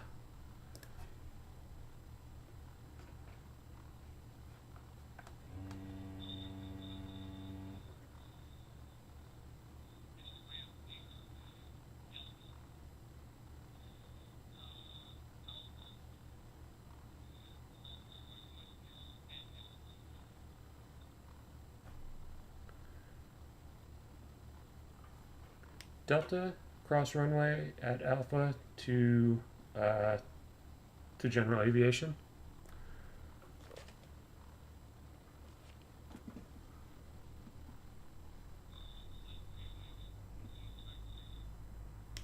Affirmative. Yeah, I'll just go back Delta Alpha Echo and kind of end it there.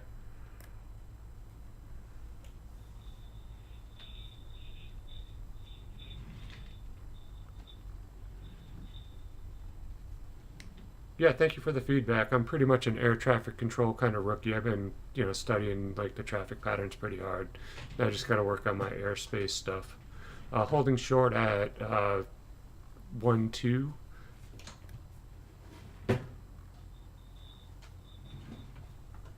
Cleared to cross 1-2.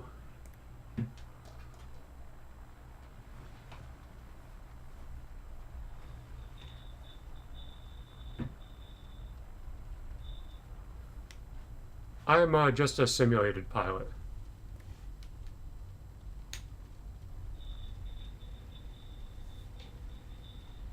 Oh, no, air traffic control rookie. That's kind of what I meant.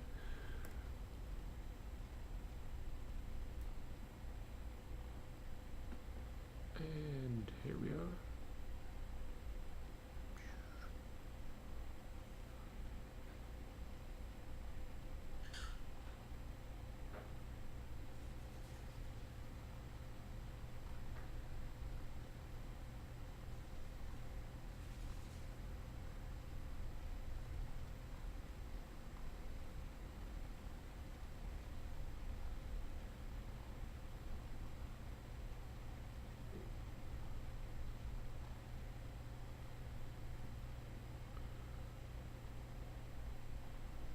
Thank you very much for the air traffic control services. 1-2 Bravo.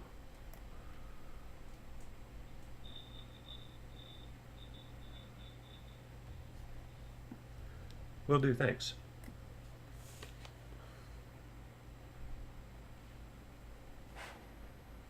Plug it. And squawk.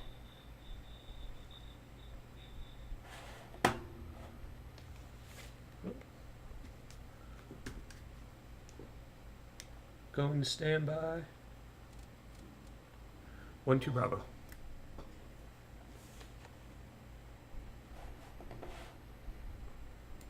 All right. That was super fun. Didn't really expect much air traffic control on a Thursday morning here. Let's see, so disable headset for a second. Shift 4, Shift 9. Ooh, what time is it? 9:12, good. Got time for a little bit more stuff. Just gonna peek at Sky Vector.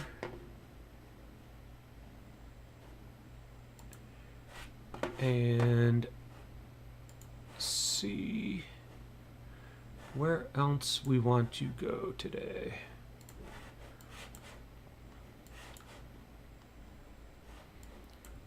Looking out my personal window.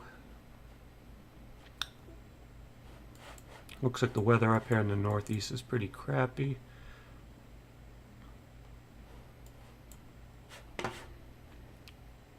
Alright. We're going to power this thing down first. Off, check, carb heat, check, keys. Oops, idle cut off. I missed a sequence right there. But you guys probably can't see that, which is probably good. You guys are just chuckle. Next aircraft, we are going to move up to... We're going to go to the Piper Warrior. We are going to go to... we're going to try this RNT FBO1. That'll be fine. Start a new flight. Hey.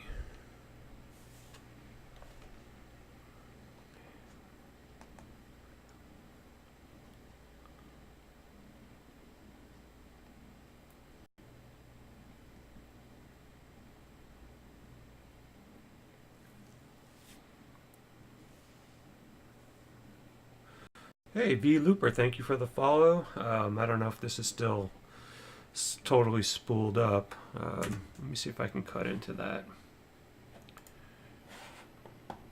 So good, Swiss cheese in the chat. Miguel RM69 talking about the if I was in a 152 or a 170. Definitely was the Carenado 152 with the Nahadrian mod. The mod is found on the org. I think that is it's one of the most fun you can have in an aircraft. The unlimited kind of configuration is fantastic. So we're going to go up a little bit of Washington State. We'll judge the weather. We might just go nice and clear. But we'll find out in a minute or two.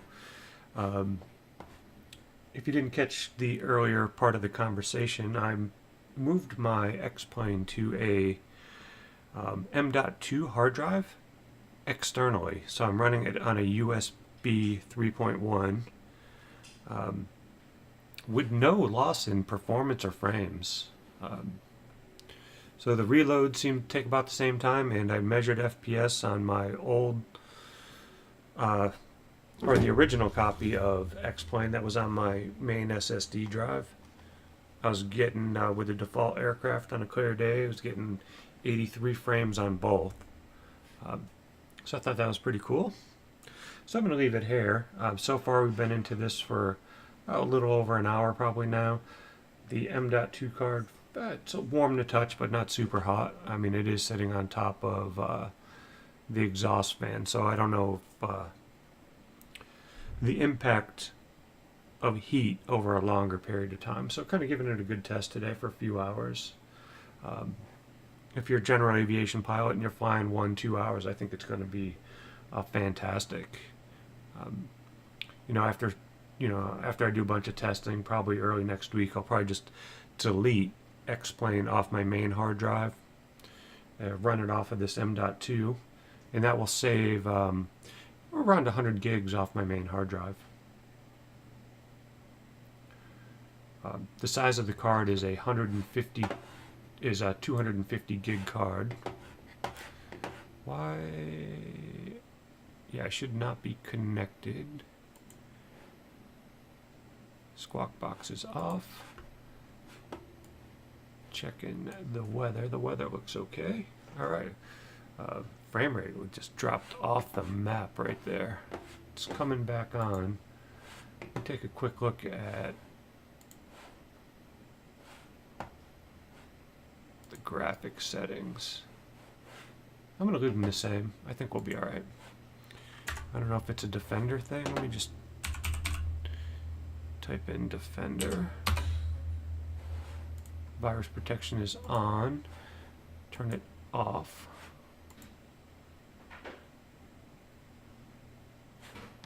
That seemed to have helped quite a bit. All right. So on my screen I have Show Who's Online. Turning that off. Gonna go in underneath the hood, turn everything back on, and make sure I'm still streaming. Good, that's working. And launching VR in X-Plane, so you guys will get to see what I'm seeing. Alright, well here we are in the hangar. Just loaded up the Piper Warrior.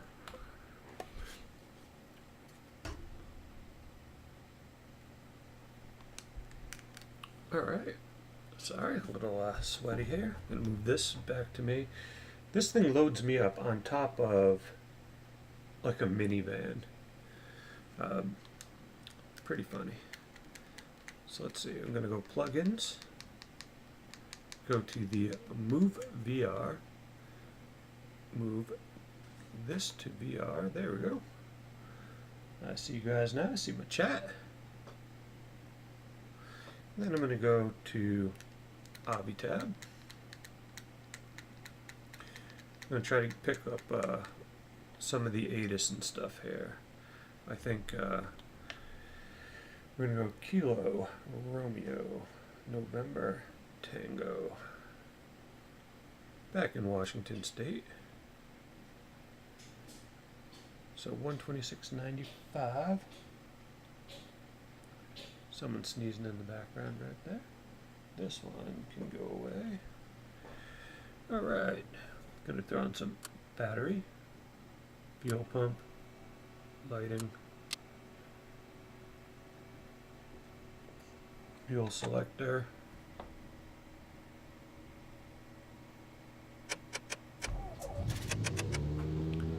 and nice start on that. Clip on alternator went up. GPS, or the GPS.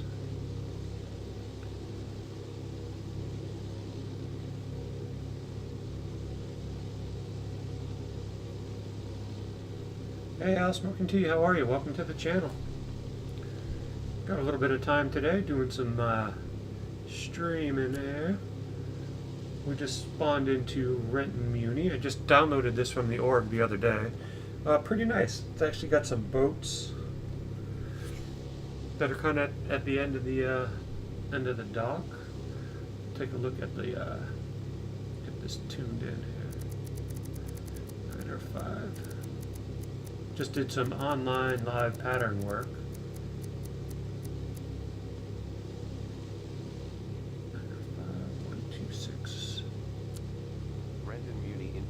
Charlie.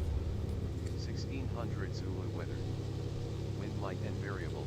Visibility more than 10.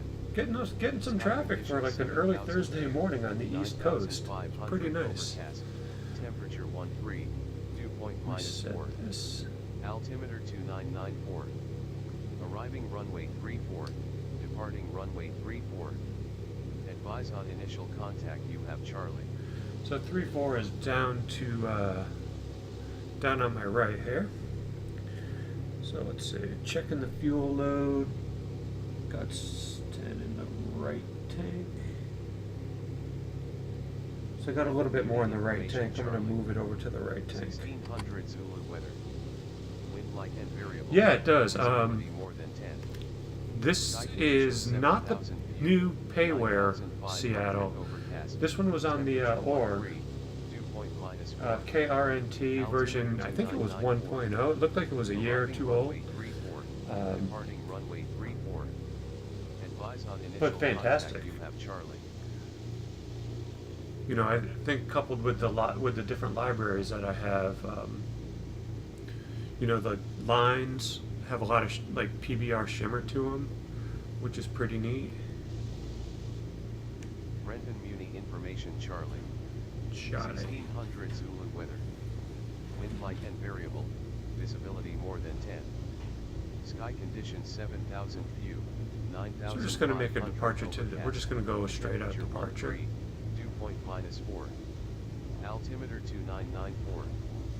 Arriving runway 34. Departing runway 34. Advise on initial contact. So for you know, a freeware airport, this is really nice.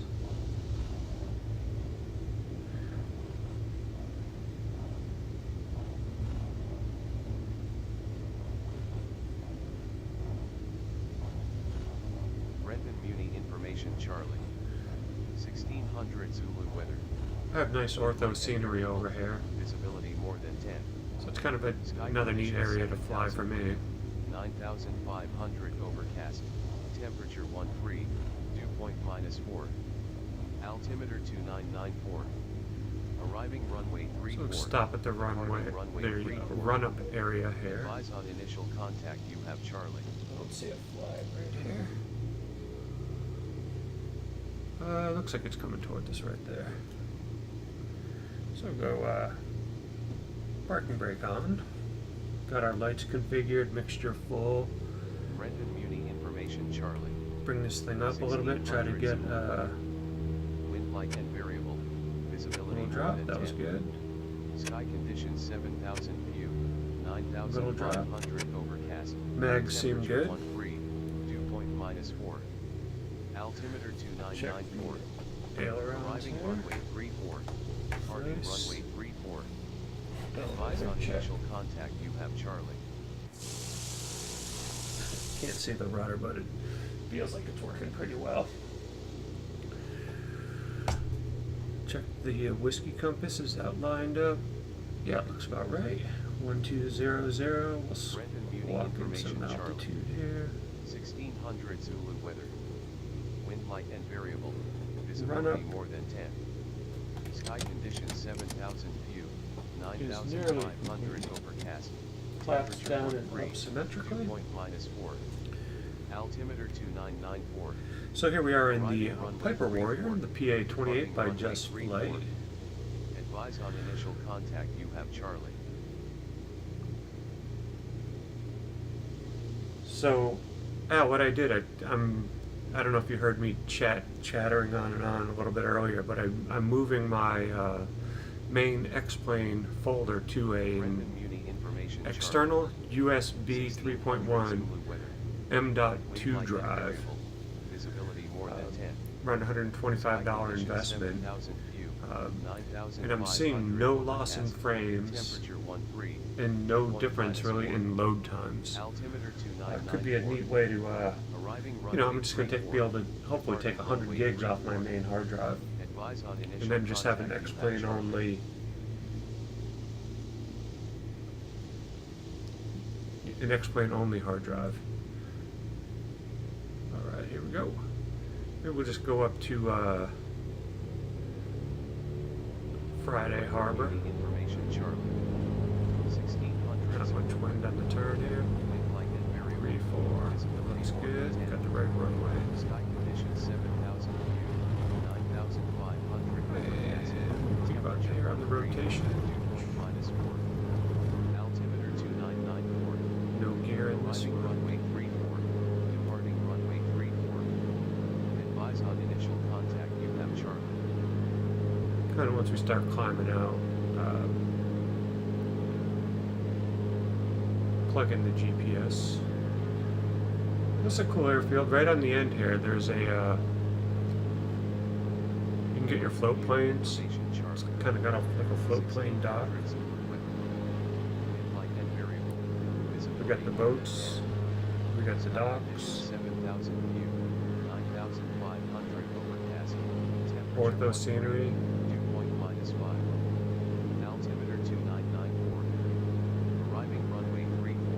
juddery. Runway 34. Advise on initial contact, you have Charlie. Information Charlie. That'll be Seattle proper, be up on our left.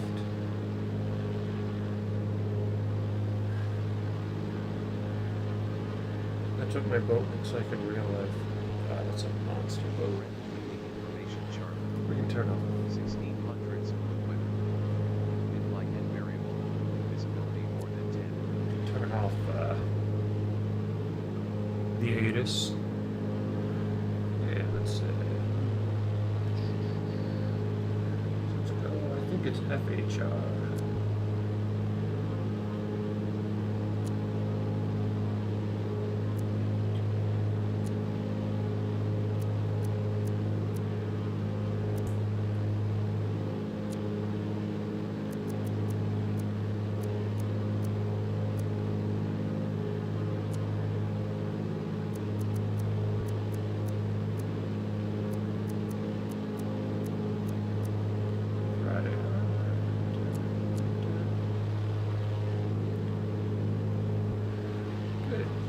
Cruising right up here.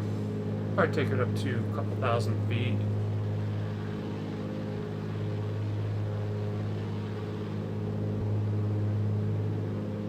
It's looking a little bit slow. I'm going to attribute that to streaming. This aircraft takes up a few frames, not a lot, but a few.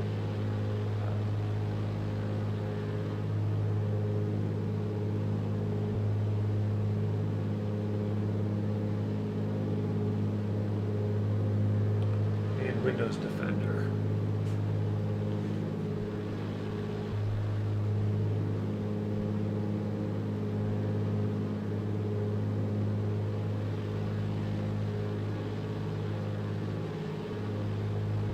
Cruising right along here. Little scenery drop for VATSIM. I may have to switch that back to I'm going to switch it back to NOAA real weather, whatever the main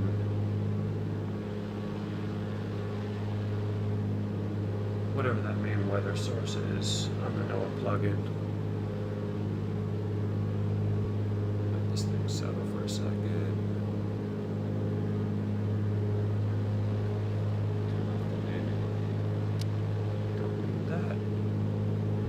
Turn on the carb heat. Lower the nose a tiny bit.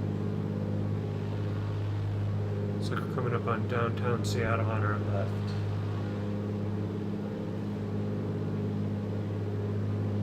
I'm going to switch the weather. No, in a minute.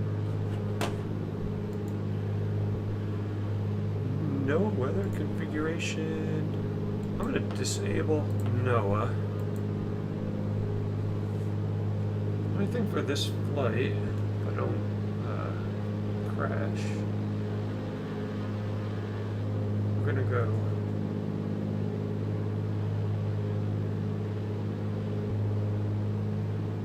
configurator.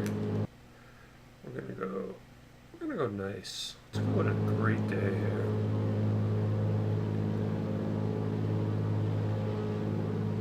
Probably listen to the ATIS now. It'll probably be 299 or 2. Right, commuting information chart. 1600s, wind. Wind calm, visibility more than 10. Sky clear, temperature 14, dew point -10. Altimeter 2992. Arriving runway 16. Looks like it Departing switched. runway 16. Advise on initial contact, you have Charlie. So that's Seattle right there. 3Js will load the Space Needle and stuff.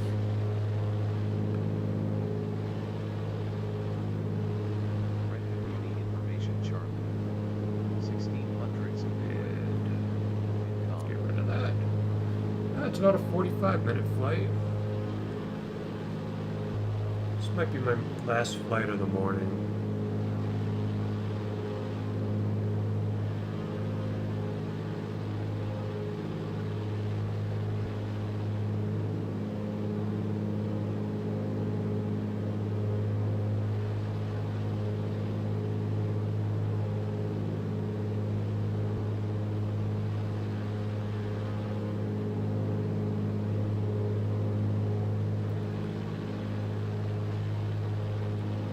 And a nice easy climb. That is the Space Needle down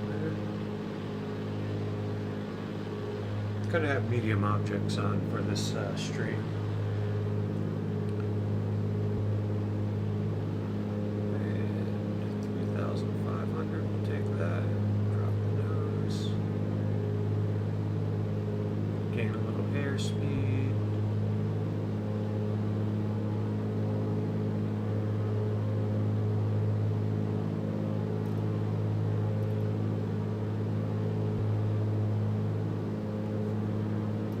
Trim it up there.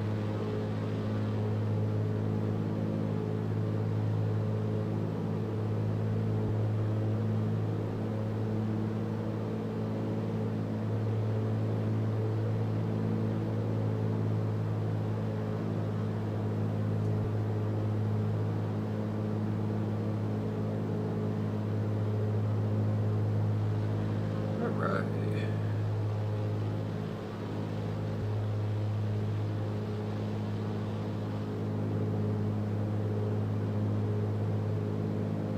Looking pretty down there. Feel let's set the autopilot in this one to the getting on the heading mode. Get myself dialed in here. Forgot to set the timer, so I'm thinking about it.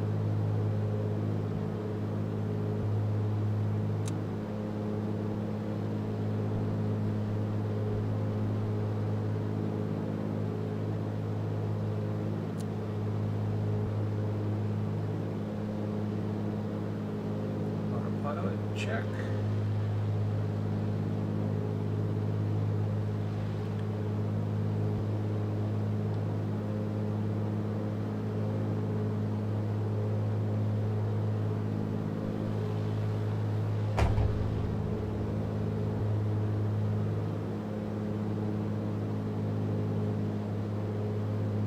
Drop the nose a tiny bit. So this is where the ortho starts to really look good. And it's really tricky to differentiate the drawn-in buildings with the AutoGen versus, you know, just what the photos are.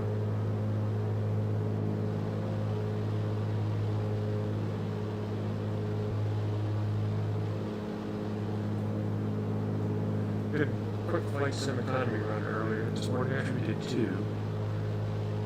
Went to W09er and PSC and back. We had about $1,000. Both legs of the flight there, dropping off and bringing passengers back, roughly 45-50 minutes. And the fuel here, right tank still has a little bit more than the left tank.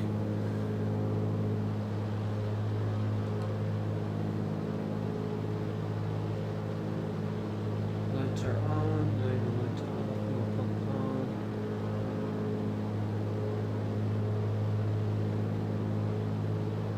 Yeah.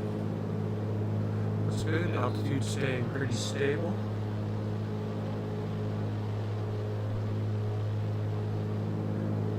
My frame rate's about 36 frames per second. I'm going to take a quick look and see if the Oculus debug tool, oh, that's about the same, so no big deal. The 3J Wizard is doing its 3J Wizard thing, trying to hold me at about 35 to 40.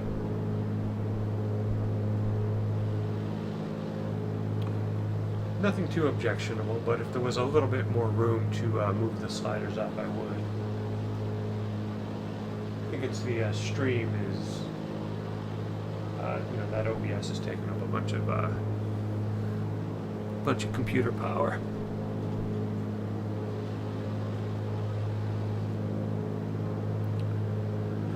Going through everything, oil temp, pressure in the green. Fuel pressure in the green, volts, 20, carb heat on. Yeah, we're at about 45 degrees. No real visible moisture, but it's not going to hurt to have it on today.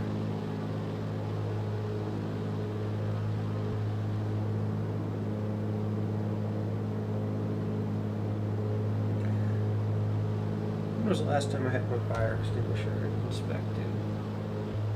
I don't know, nope, not too long ago. It's in the green still, so that's good. It's one of those little overlooked things that you kind of take for granted. Beautiful light on the mountains today.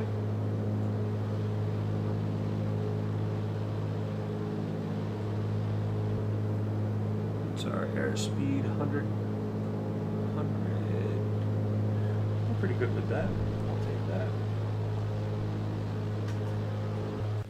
Whoa, whoa, whoa, whoa. I hate when that happens. Reset myself in the seat. I have on my yoke 2 hat switches. One I move myself up and down, and one I move forward and back, so I can get kind of like a custom seat adjustment.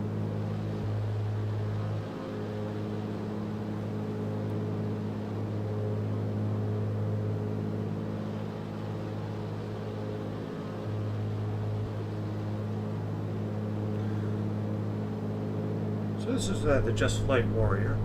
Similar, I'd say pretty similar to a Cessna 172, where it's a fixed prop, not a complex aircraft.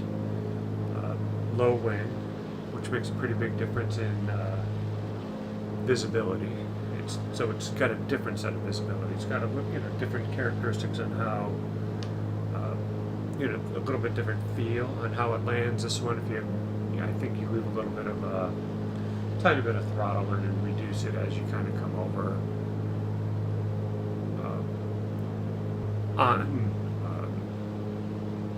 kind of when you're on your rollout, or not rollout, just before you're flaring, round out, and then as I round out, I start taking out more and more of the power and start coming to the flare a little bit. So that's kind of, seems like it flies that way a little bit. That seems like it's its flight characteristic. A little adjustment in the chair. Probably have zoom level 16 or 17 ortho in this area. Looks like a little mismatch right there on that end of that island. Dark green to light green.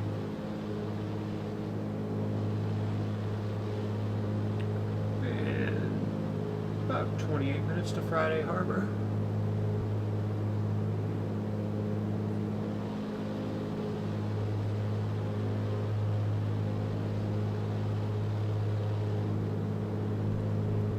Got one little hair right here. Driving, there it is. Driving me crazy.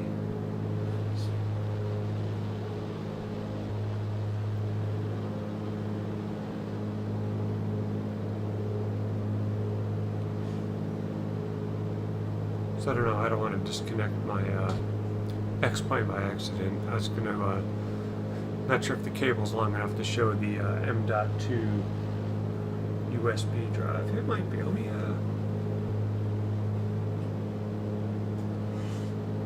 bring it up on the table. Let's see, get the OBS view. Alright, there we go. So I bought an M.2, and then I bought an enclosure. Let's see, where is it? There it is. Tricky doing a vertical on this. Sorry about that, guys. So about almost the length of the mouse. The enclosure was like $25 or so, and the hard drive was like $80. So not a humongous, crazy crazy investment. There I am. Hey guys, got a lot of blue light coming through there today. Pretty overcast here in the northeast United United States.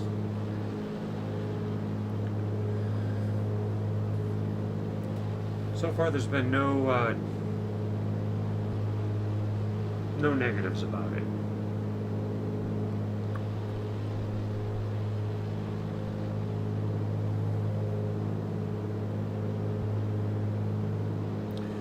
Checking the fuel, trying to even off the fuel levels a little bit more. I think I'll let this run.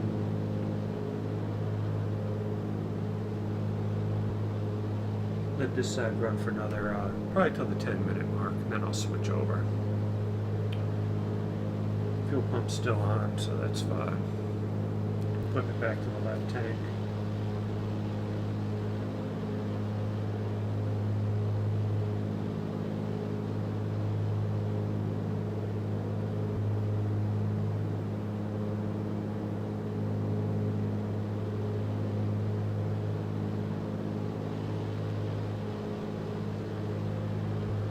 So at times we're getting, probably staying steady around 30-ish frames a second, which is kind of a weird area to be in. The 22.5 or the 45 seems better.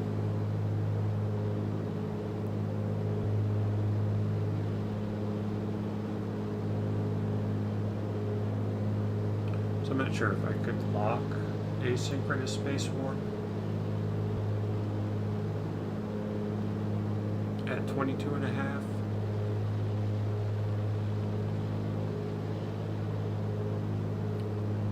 Or just kind of doing what I'm doing, just keep the ASW disabled. Once we kind of fly over the water, I think we'll get into less populated spots, less to draw over the water. Frame rates will probably be back up into the 40s. Starting to climb a tiny bit. Couple little ticks of nose down.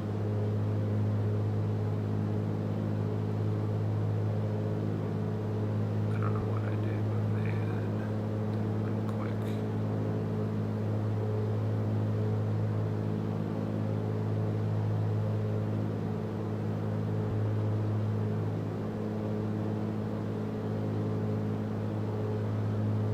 Probably about there with the trim. Looks like a slight loss, which is okay. Then I'll just pick up the throttle just a little bit, but I'm going to let this sit, kind of settle out. I'm going to probably move it up to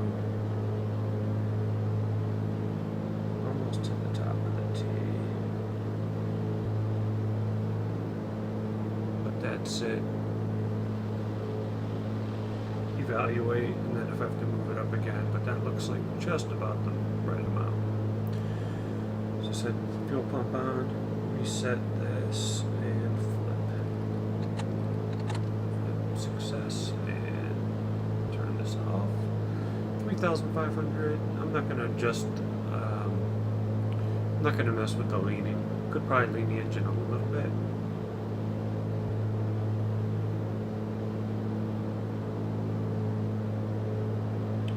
But not enough to worry about. About 22 minutes remaining in this flight. So with Avitab, it's probably taking up a couple frames. The Twitch chat's probably taking up a couple frames. But overall, I feel like very flyable.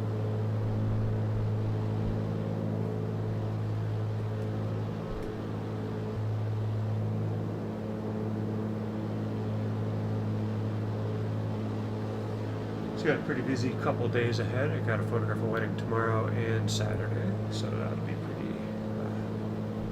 pretty busy, very busy. 2 long days. Here's another scenery mismatch. So we might be going into a scenery load area, so we might expect a little bit of a drop in frames. Maybe even an increase in frames if we're going over more islands and less populated areas.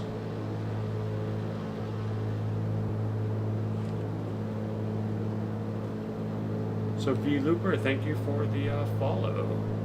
Private Baldric, you followed last time. Chill Mag 78, Vash Dash, thank you. Tron Diver, Dice Man, Bird Dog 2043, Tricky Eric has followed, and 777 Bob. So that kind of my latest roll call.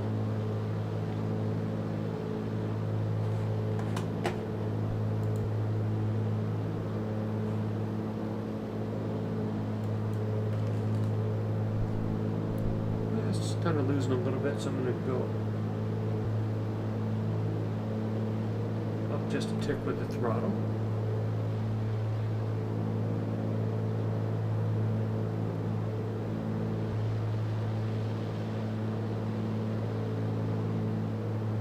Now we're definitely climbing.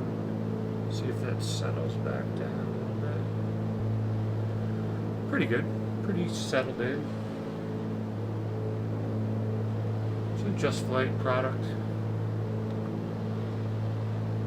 Move our sunshades around.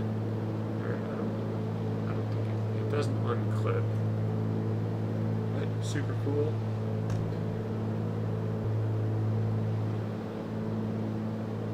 I don't know if these, it's nice that they're modeled, but I have never really needed them in VR or in any other flight sims.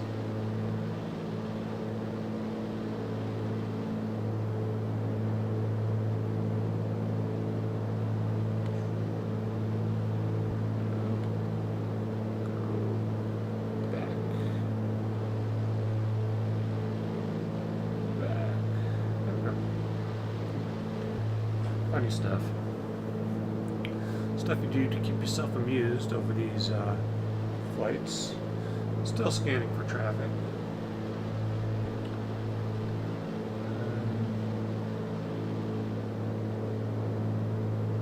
Take a peek out my window. Maybe we'll come back here after. It's still looking like really crappy out. Non-stop rain yesterday here in the Northeast.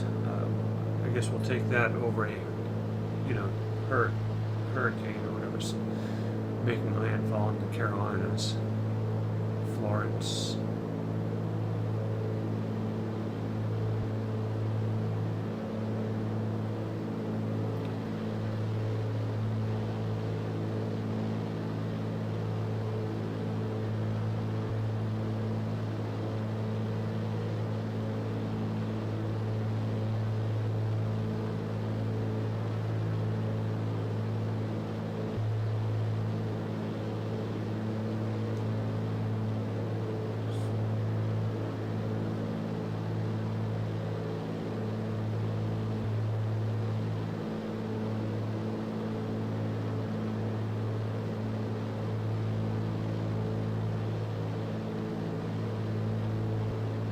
We got Friday Harbor, we have 135.67.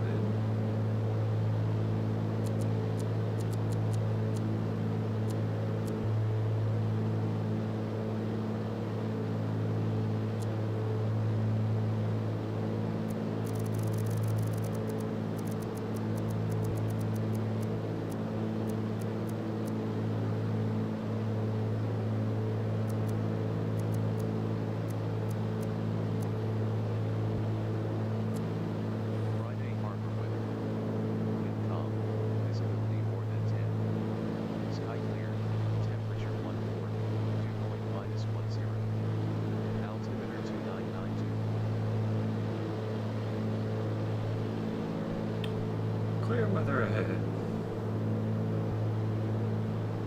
So we're going to Friday Harbor weather. Newton Mount 120. Visibility more than 10.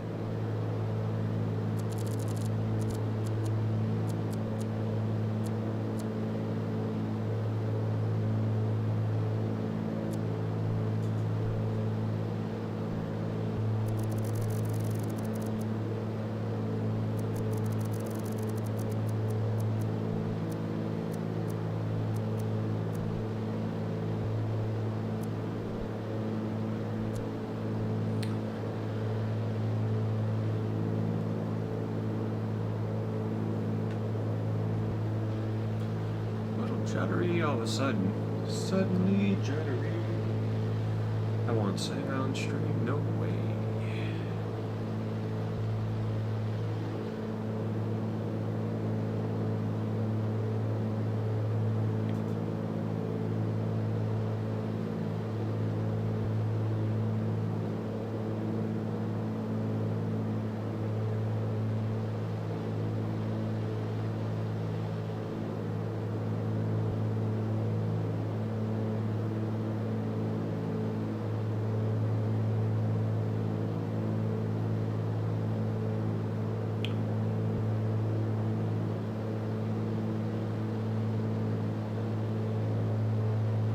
So on the pre-landing checklist, we've got landing checklist. Turn on the fuel pump. It's one of the things that's a little bit different that you should do on this one.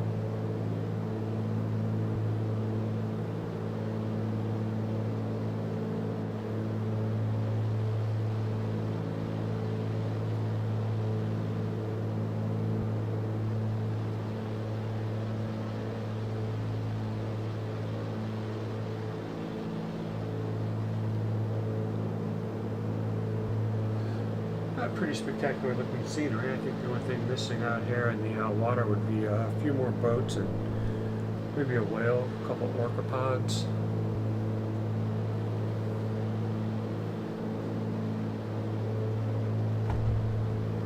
Do a little bit of clean up the map too.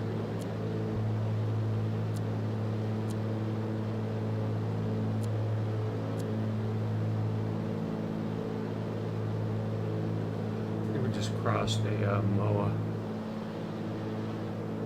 That's what that long rectangle is on the GPS right there.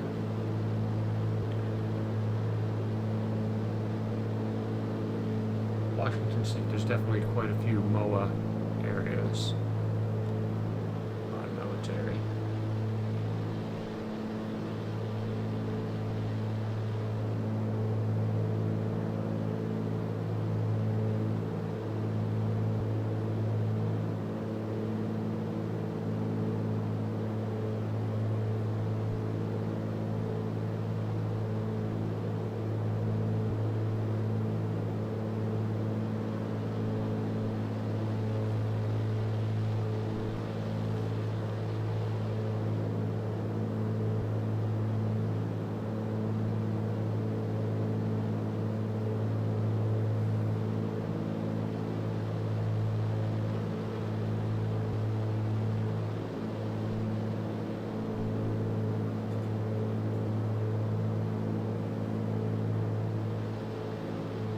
Temperatures are definitely getting a little bit colder out here with the real weather.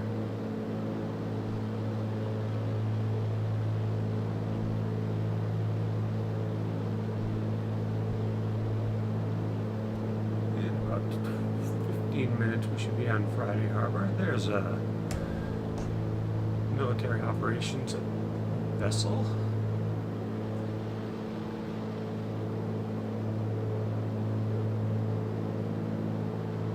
Not sure what those blips of white are right there. It's just some ugly looking scenery. Little icebergs, maybe. Maybe that's what that. Is that the aircraft carrier or the frigate? That looks like the aircraft carrier. The aircraft carrier is probably going to check that stuff out. Who's over there? What's that down there? Could just be a day sailor. Marker buoy.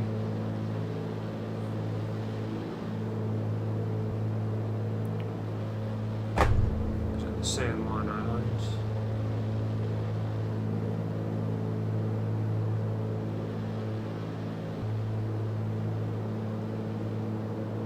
In the event of an emergency, we have a couple spaces on the right, but then we also have that aircraft carrier.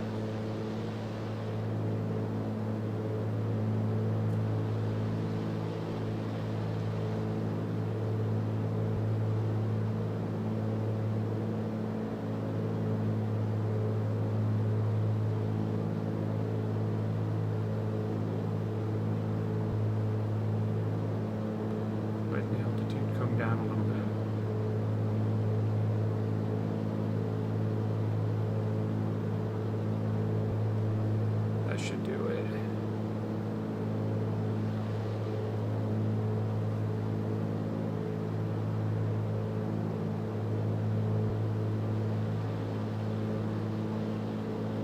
Alright, Friday Harbor is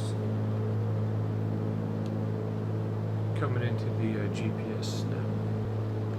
10 minutes, probably due to traffic calls. Piper 212 Bravo. Friday Harbor traffic, Piper 212 Bravo at 2,600, approaching from the south about 17 miles, Friday Harbor.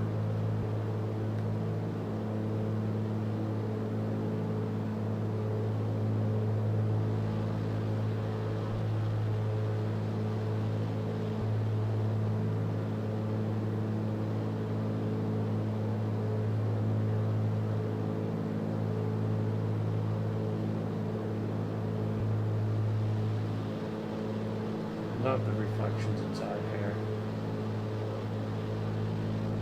Just stunning.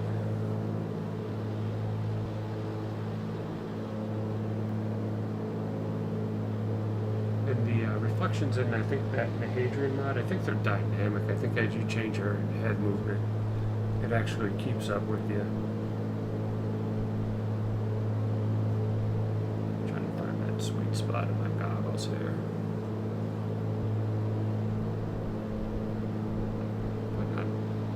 Not uncomfortable there.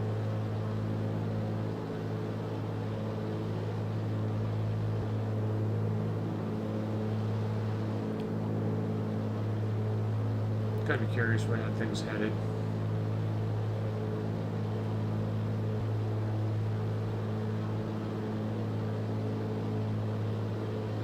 Remember back one of the earlier builds, the wake was going forward. It was a pretty big bug.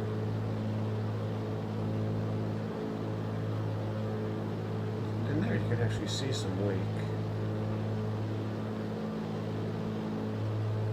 So let's turn underneath this. If we had combat on, we probably would have gotten blown out of the sky by now.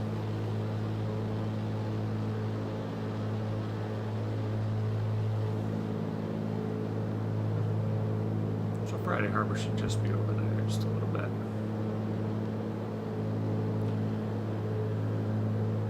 Probably go through our pre-landing checklist.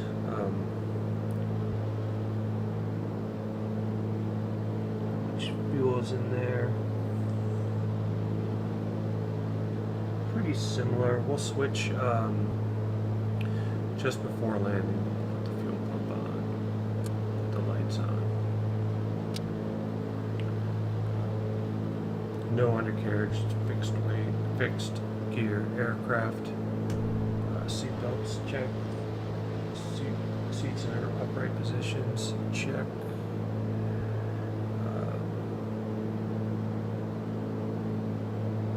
Lights, seat belts. Switches are good. Carb heat's on. The only thing really left to do is switch to the fuller tank.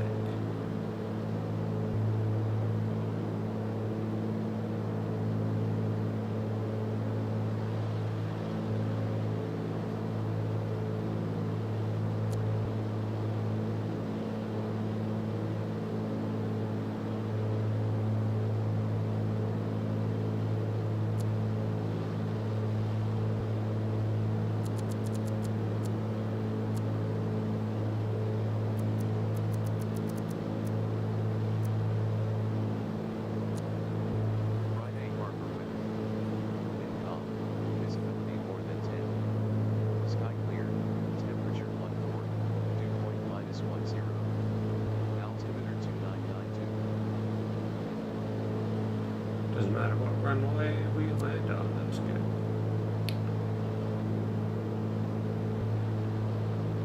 $10 miles out. We'll probably make another call here, Friday Harbor traffic. Piper Warrior November 212 Bravo. Approaching 10 miles from the south at 2,000 at 3,500. I think I said 2,500 before. So we're gonna go autopilot off and reduction in power. pretty sure the Friday Harbor, if we fall along the inner shoreline here of the harbor, will make a nice approach.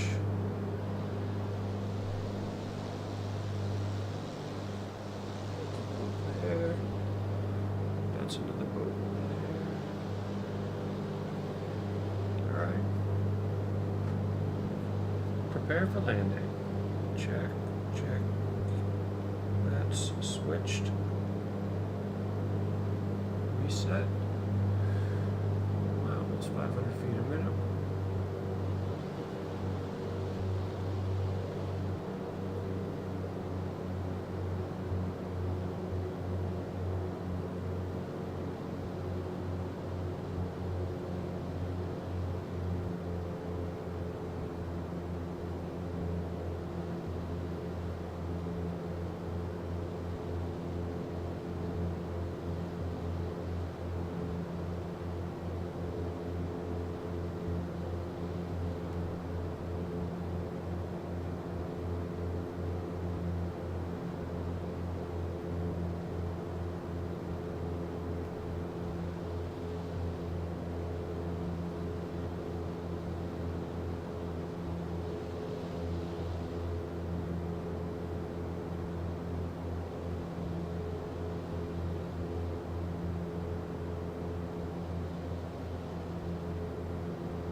Runway 34 here at Friday Harbor.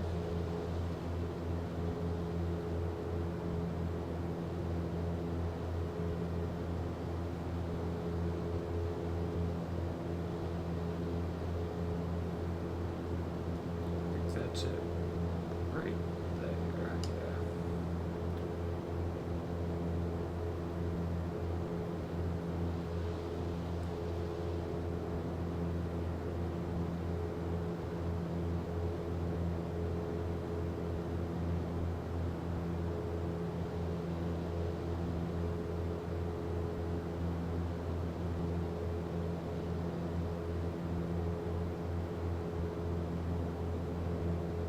Alright, time to pull up the first notch of flaps. Slow this thing down a little bit. Hold off the balloon.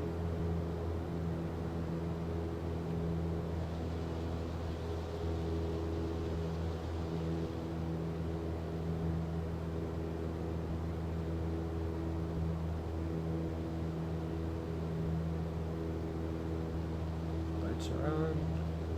Good. Seatbelts are good. Fuel is good. Mixture's forward.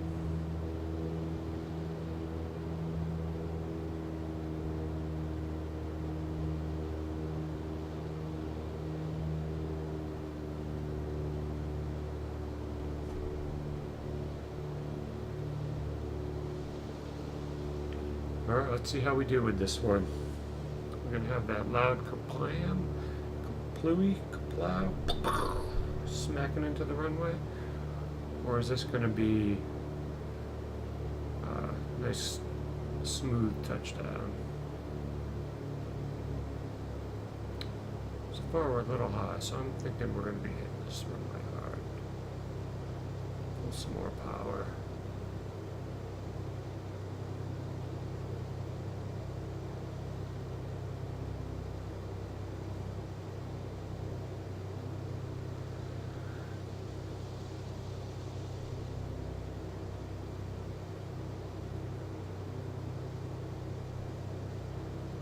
Down to the glide slope a little bit.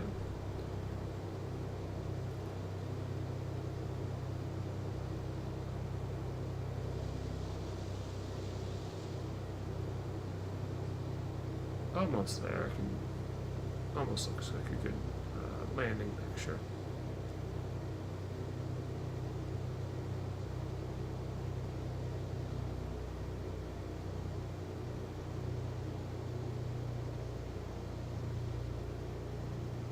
Second notch of flaps.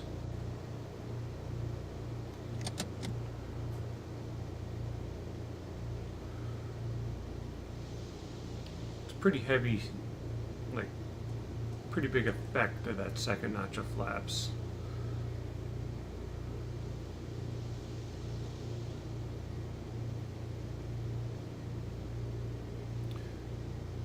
Runway's staying pretty stable in the viewfinder here. I feel like I'm more on glide slope than the lights are indicating. There we go. There's one.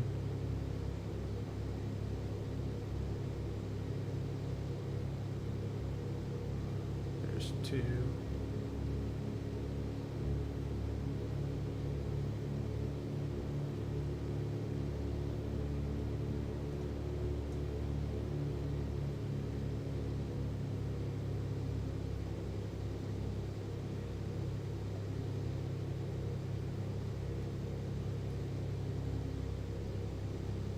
Landing a little long. Looking down the runway, looking down, pulling the power on round out, flare, nose down.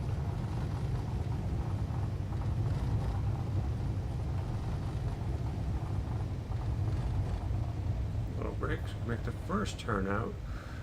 This airport has insane elevation changes. Right here you can see we have like a big ramp. We're going to do like a big bump.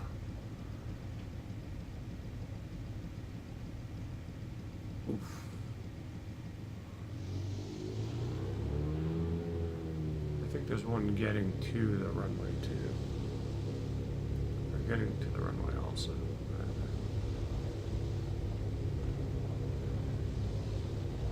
That's the administration building. Welcome to Friday Harbor. Alright, it's going to conclude this leg.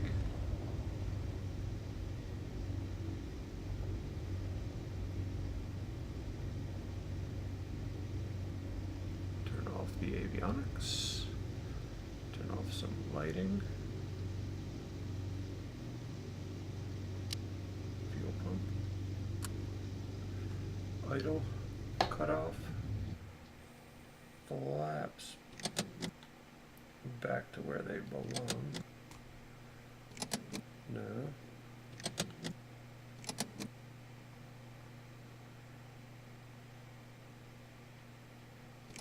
There we go. Brake up. Key off. Fuel selector off. Excellent.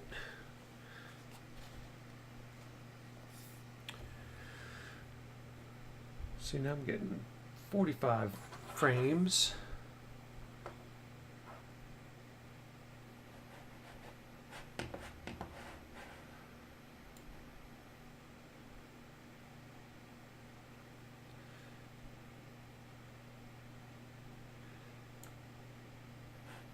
Excellent. Alright, time to switch aircraft and location again. We are going to move into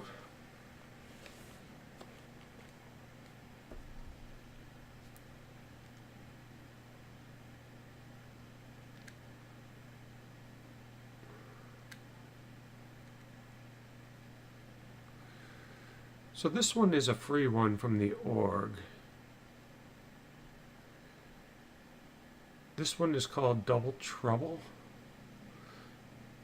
So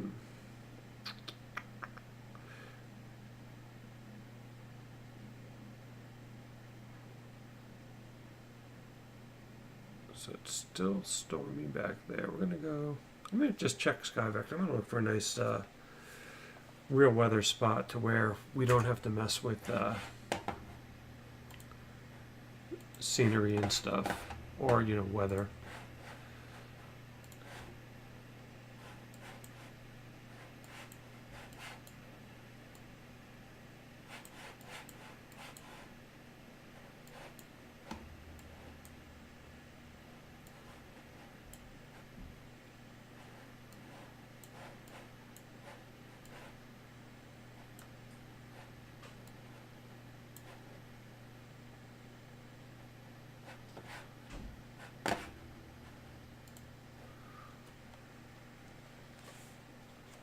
Just gonna go flying around here. We're gonna go to PANC.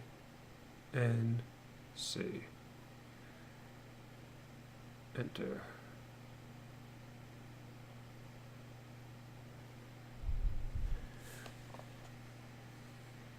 Did I spell that wrong?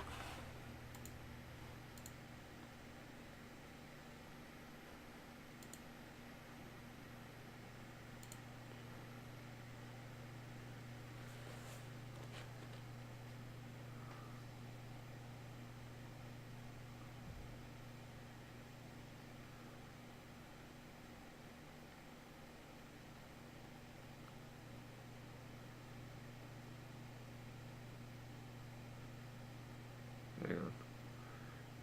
Back.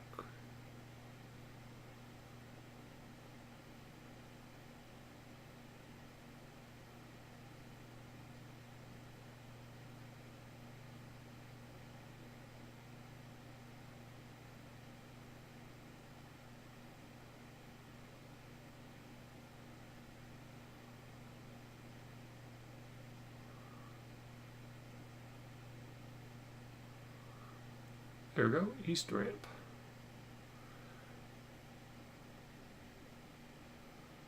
So we'll give this a minute to load. Then we'll put Abitab and move VR. I don't know why the sim just crashed.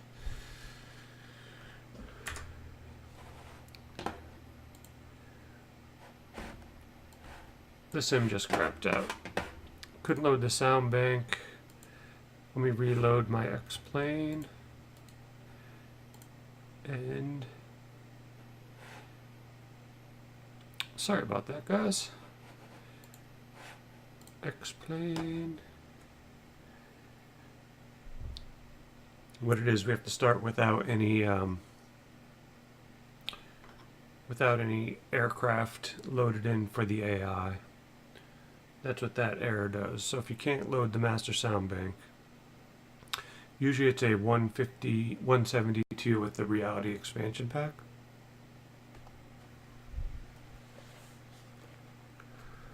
Let's say go new flight.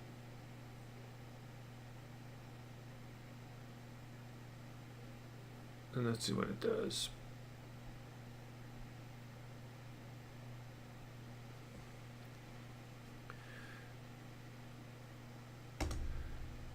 So while that's loading, I'm going to have to put catch up on the chat if there's been any progress in it.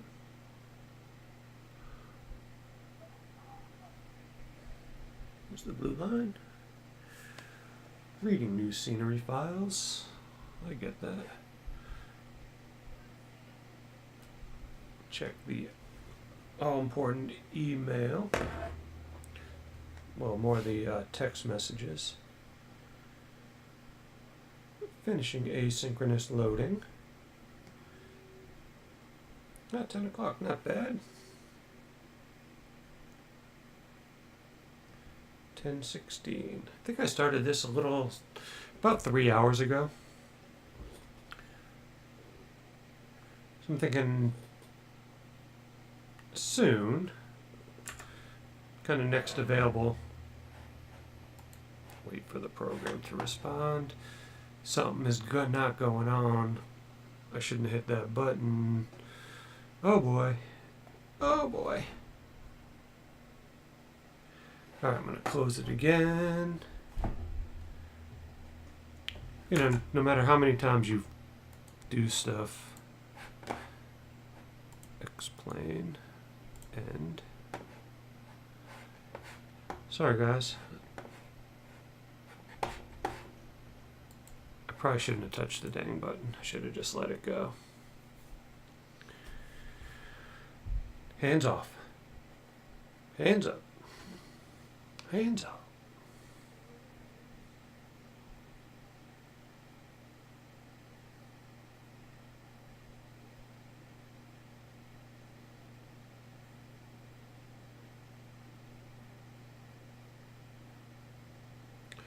All right, back. This is the Baron called Double Trouble. It's on the org.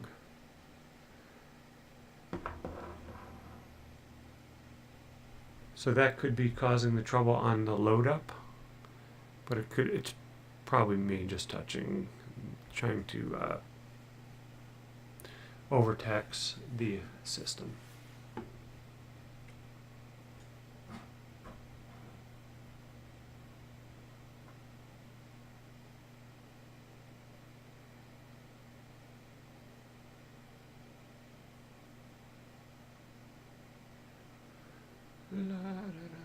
This is the IT world too, like computer world. Hurry up and wait. So while we're waiting, I'm just gonna clean off my forehead smudges.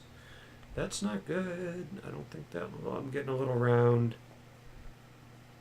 Spinning wheel.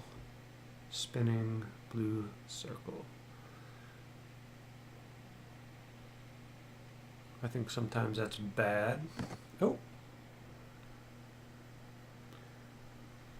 There we go. I like the paint on this one. So here we are in Alaska. Getting the seat.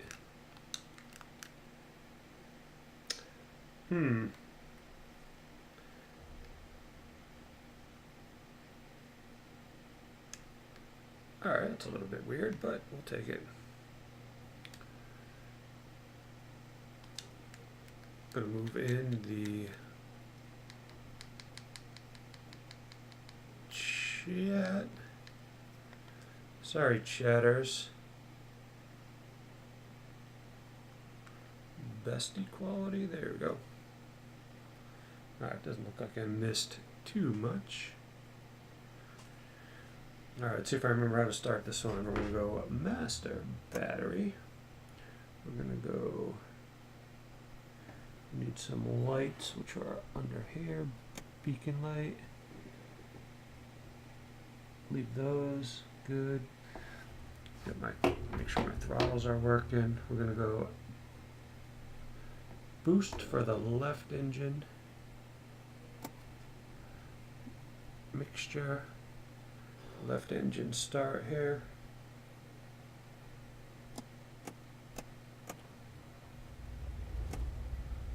Alright, that's good.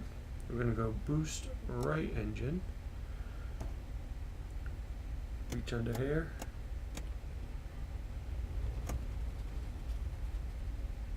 Right engine start. Turn off the boosters. Turn on the avionics master, left, right alternator. We're going to sync the props, see if we can get that. Alright, looks like they're synced up pretty well. I'm going to go with some strobe lights, navigation lights, and taxi light. I need a little bit more sound in my ear. It's a little better. So I think we're gonna head up into the we're just gonna fly around. We're gonna go with the no flight plan. Showing off double trouble.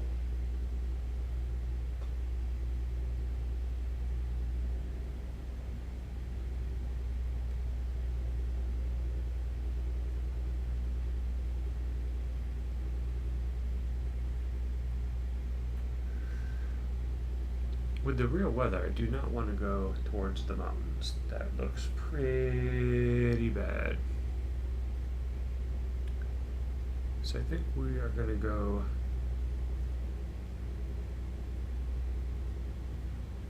south and east. 25 right.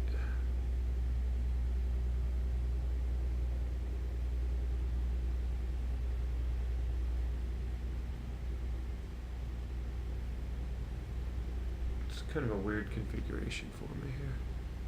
Okay, I see what you come in that way. I see. I can tell. 25. Right. Alright. Haven't been in the Baron in a while. Good luck to us. We got fuel, it looks like. Looks like we got some inclement weather. So once we take off, I'm going to throw on the pitot heat. Some de-icing equipment that we have in here.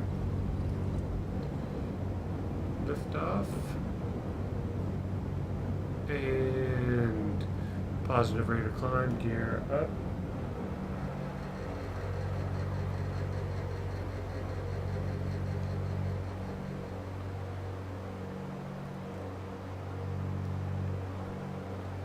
Okay, let's see, so we got windshield heat, pitot heat, surface on auto, and icing heat stall warning. Isolate. We can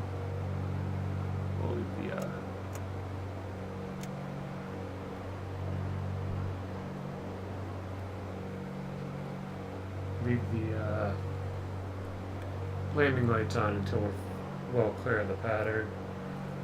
We're just going to bank left. We're going to follow this and see what kind of trouble we can get into. I think we're going to get into a lot of trouble. This weather is not great, and we are in the mountain range. Oh boy. Not sure what I did.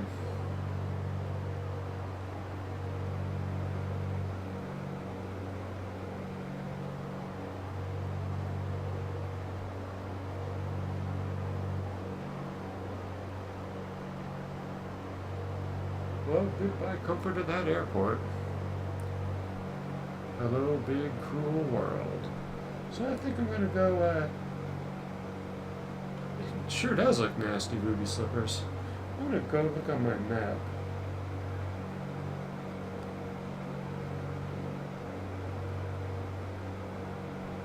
I'm gonna go way more this way. I'm gonna go this side. Come out this way.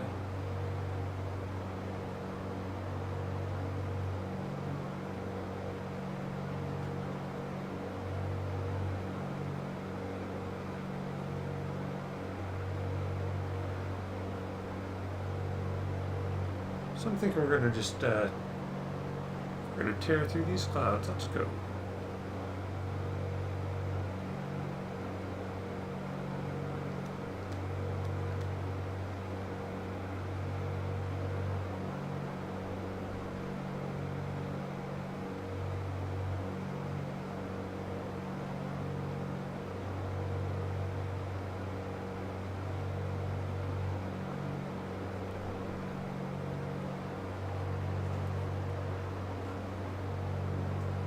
We're going to go full above the clouds today. We haven't done this in a while.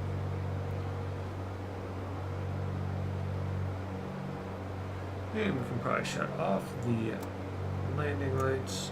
We're not going to want the strobe on in the clouds.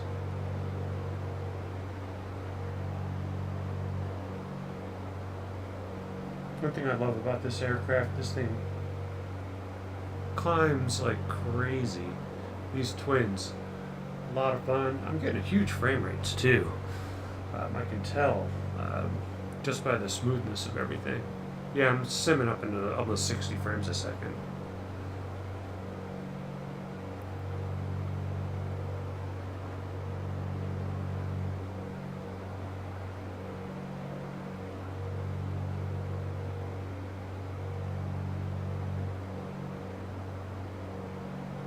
Just going to try to keep it straight and steady. There's no reference points when you're in the clouds, so it becomes a full instrument, becomes really a lot more challenging.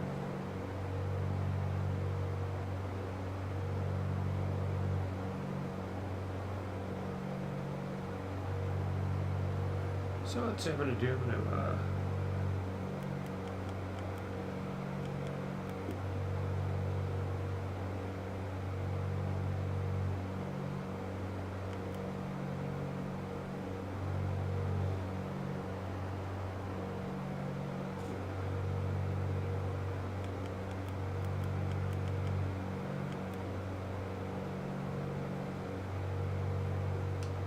So we're going to go to PAEN.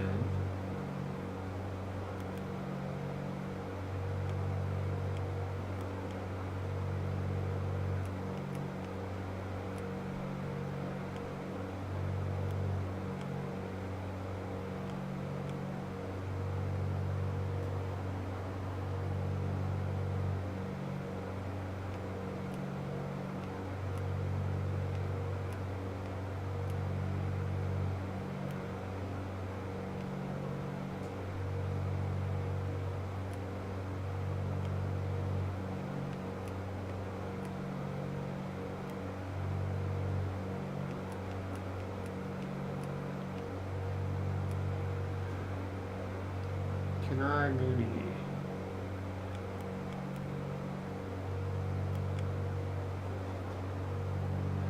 Oh, here we are. We're up in the nasties again. We're up at 7,000 feet, and we're into a giant mess.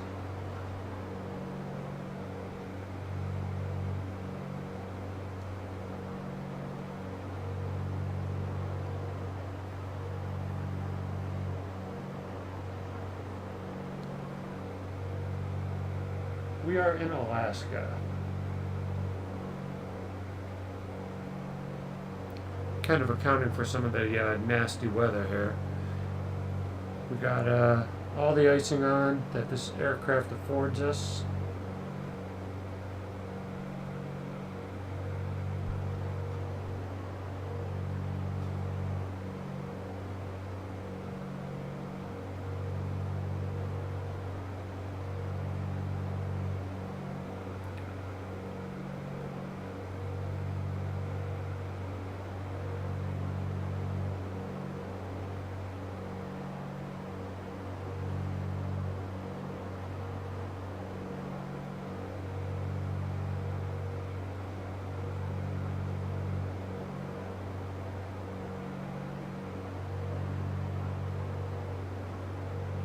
Oh, just got a little bit scarier.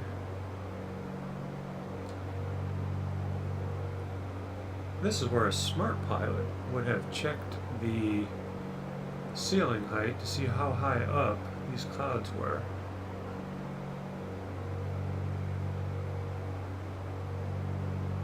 Oh.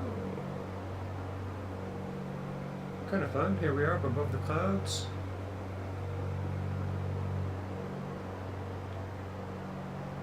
We still got another, looks like at least another layer of clouds.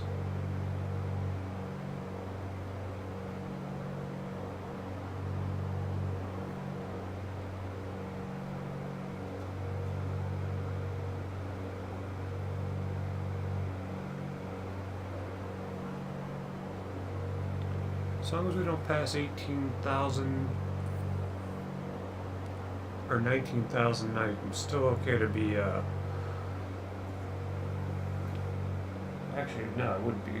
I'm in the clouds. I would not have a VFR clearance to do this. This is full IFR conditions. Proper airspace, you can go up to almost 19. You can go to about 19,000 with the right conditions and the right airspace. But nope. Not today. Looks super cool.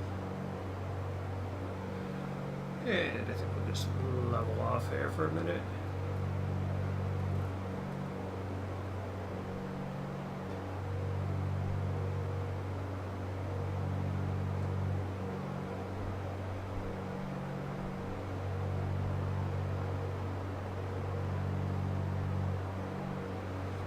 So it looks like once we get back down there, there's some visibility on the ground. I don't know what the height of this airport is. It's 30 miles.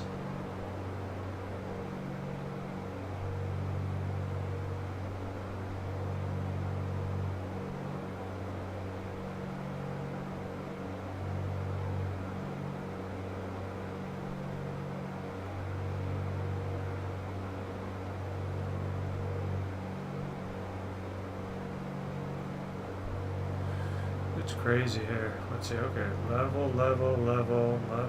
Good. All right, put you down for a second. I'm gonna go try to remember how to do this in this aircraft. I'm gonna go autopilot on navigation.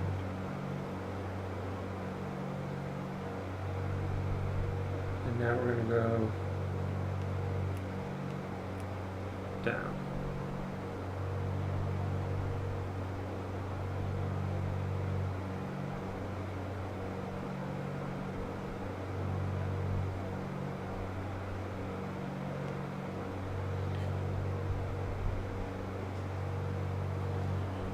I'm going to take a quick look at my charts.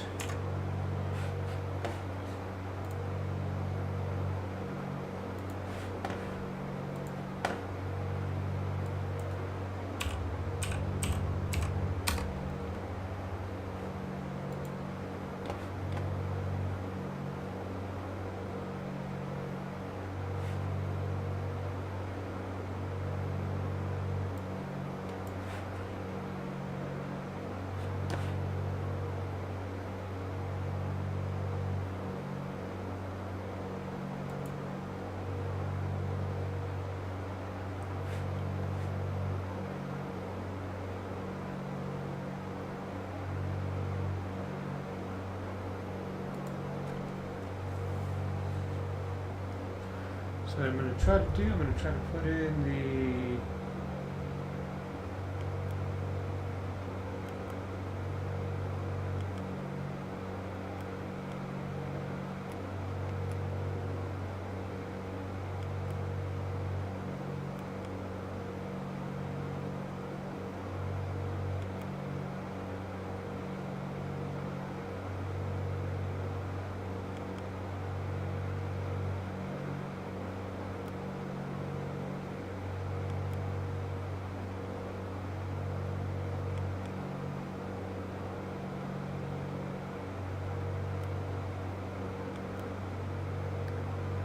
and with that, I'm going to activate the approach.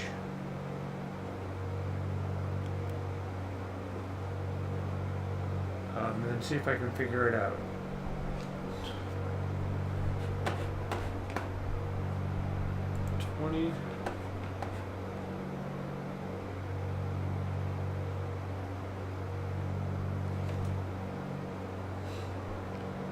Hilarious.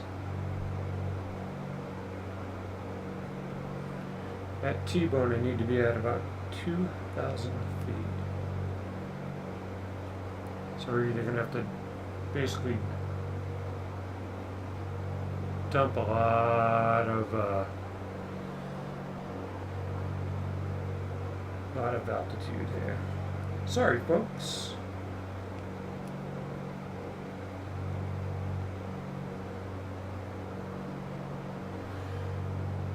We're doing what's called we're going to be doing an ILS approach, and I need to 1089.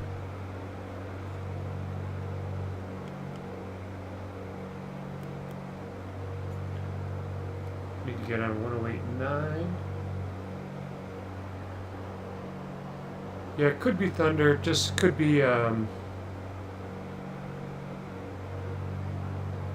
just the way the clouds are drawn in X-plane.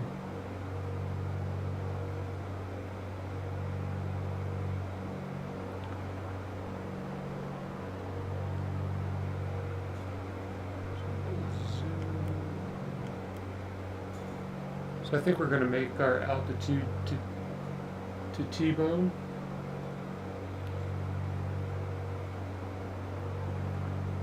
And then hopefully the approach in the ILS bring us in.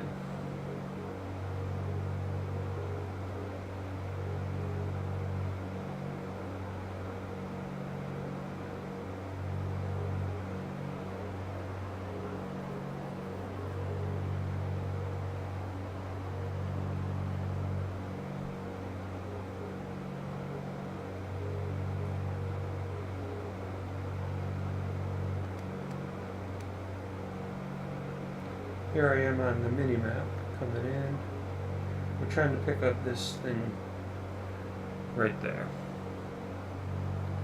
And if we get it at T-bone at about 2,000 feet, we should be good.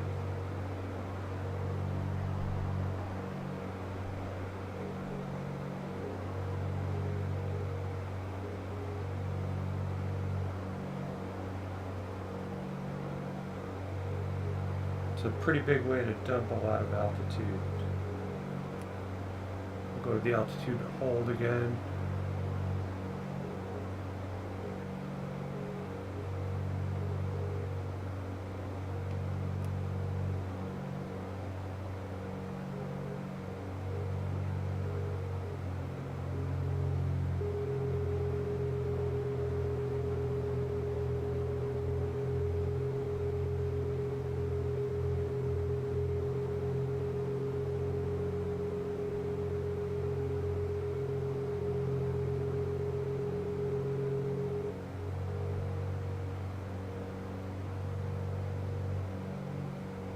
Coming up on T-Bone.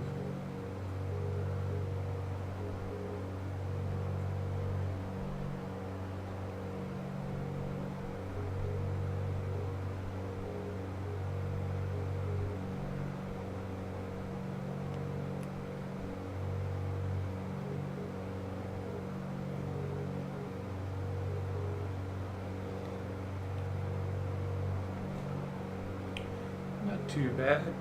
Lost a lot of altitude pretty quickly. Passengers have vomited everywhere.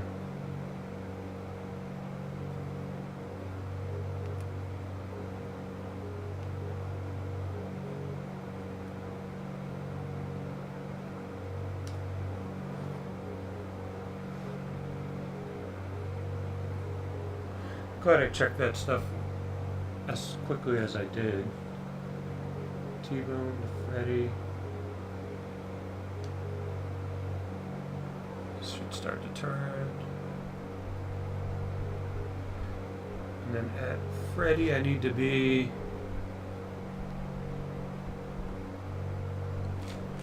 1,400.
This is where I get into danger, for I don't really know what I'm doing on these kind of things. It's on my list of things to study. Hey, airport in sight. Not bad. Let's see. Below 160, we're free to bring the gear down. We're going to probably have to bring up the throttle. Gear down. Hold it down. 3 in the green. A lot of wind noise. And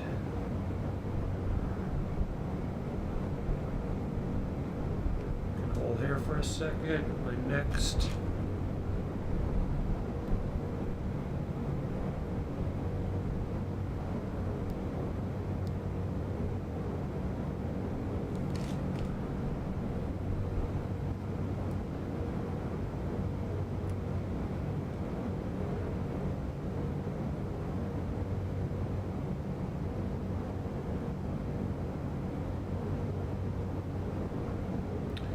seatbelt switches, gear is down.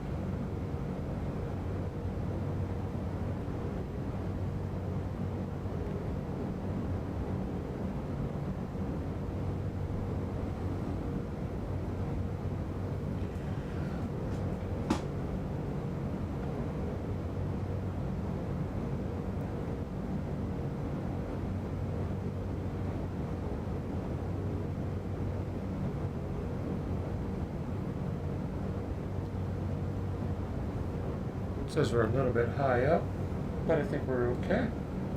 Checking it, confirming it on this map. Looks good. This guy.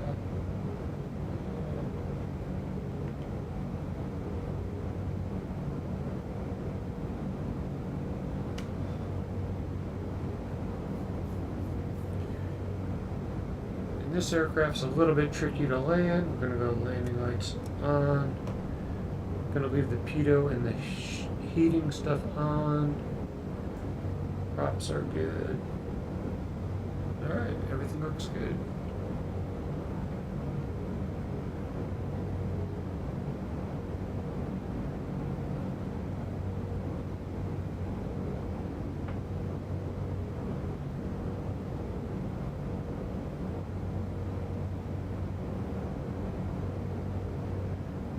field in sight. I'm going to go autopilot off.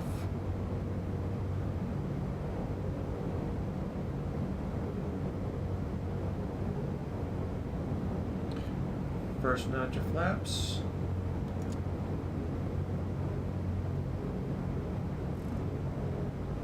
Alright. Red and white. Looks like we're good on the glide slope.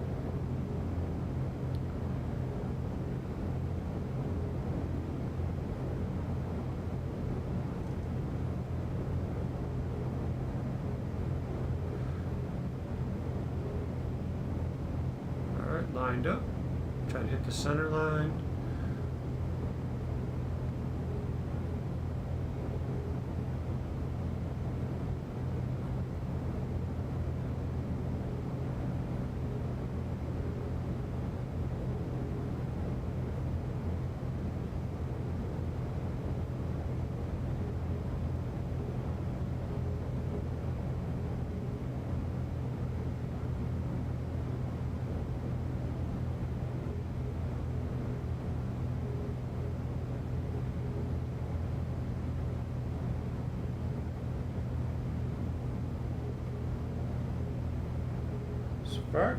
Feels like a good stable approach.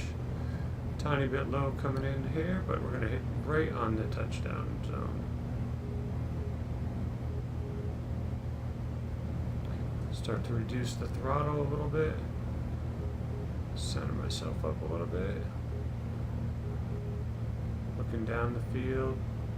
Looking down. Down. Start to reduce. Reduce.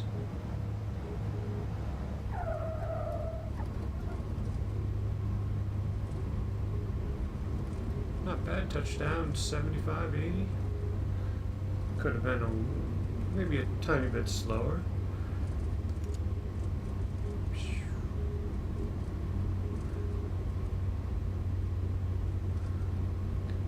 Glad the autopilot was working right there.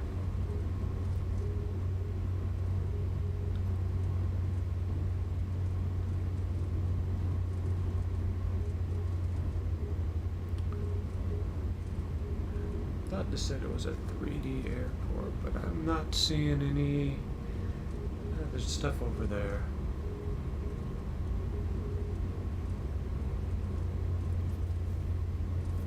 Just gonna run it out to the end.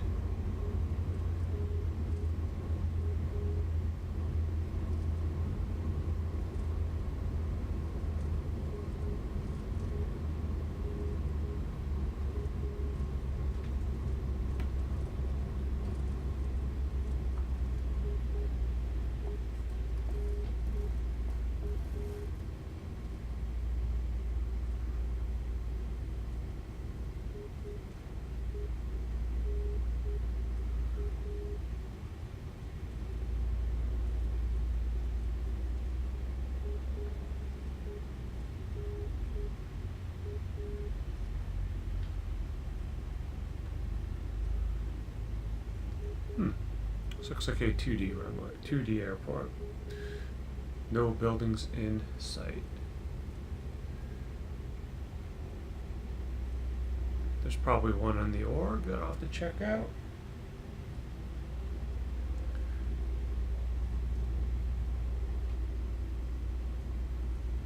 Yeah, I'll check the forecast. Probably gonna sleep in the aircraft tonight. Alright. Power down the avionics. Master avionics off. Turn off some switches here. Turn on the brake. Alright. Now rolling. Turn off de-icing equipment.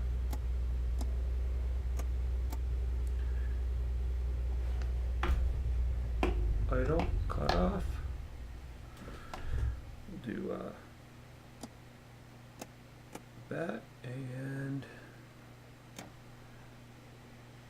everything is off and good. Alright, let's see. I think that's it. That's going to be it for Squawking 1200 today. Thanks for putting up with a few tiny little glitches right there. Switching over to the Alaska was a little bit more challenging than it needed to be. So everybody that took time out of their day to stop by, Al Smoking Tea, Ruby Slippers, Swiss Cheese, Miguel, something or other. It's not letting me scroll up or down. You guys know who you are, and if you hit the follow button, I just wanted to say thank you very much. We will catch you guys on the next live stream. Busy the next couple days, but maybe early next week. Talk to you guys later. Have a great weekend. Squawking 1200 is out.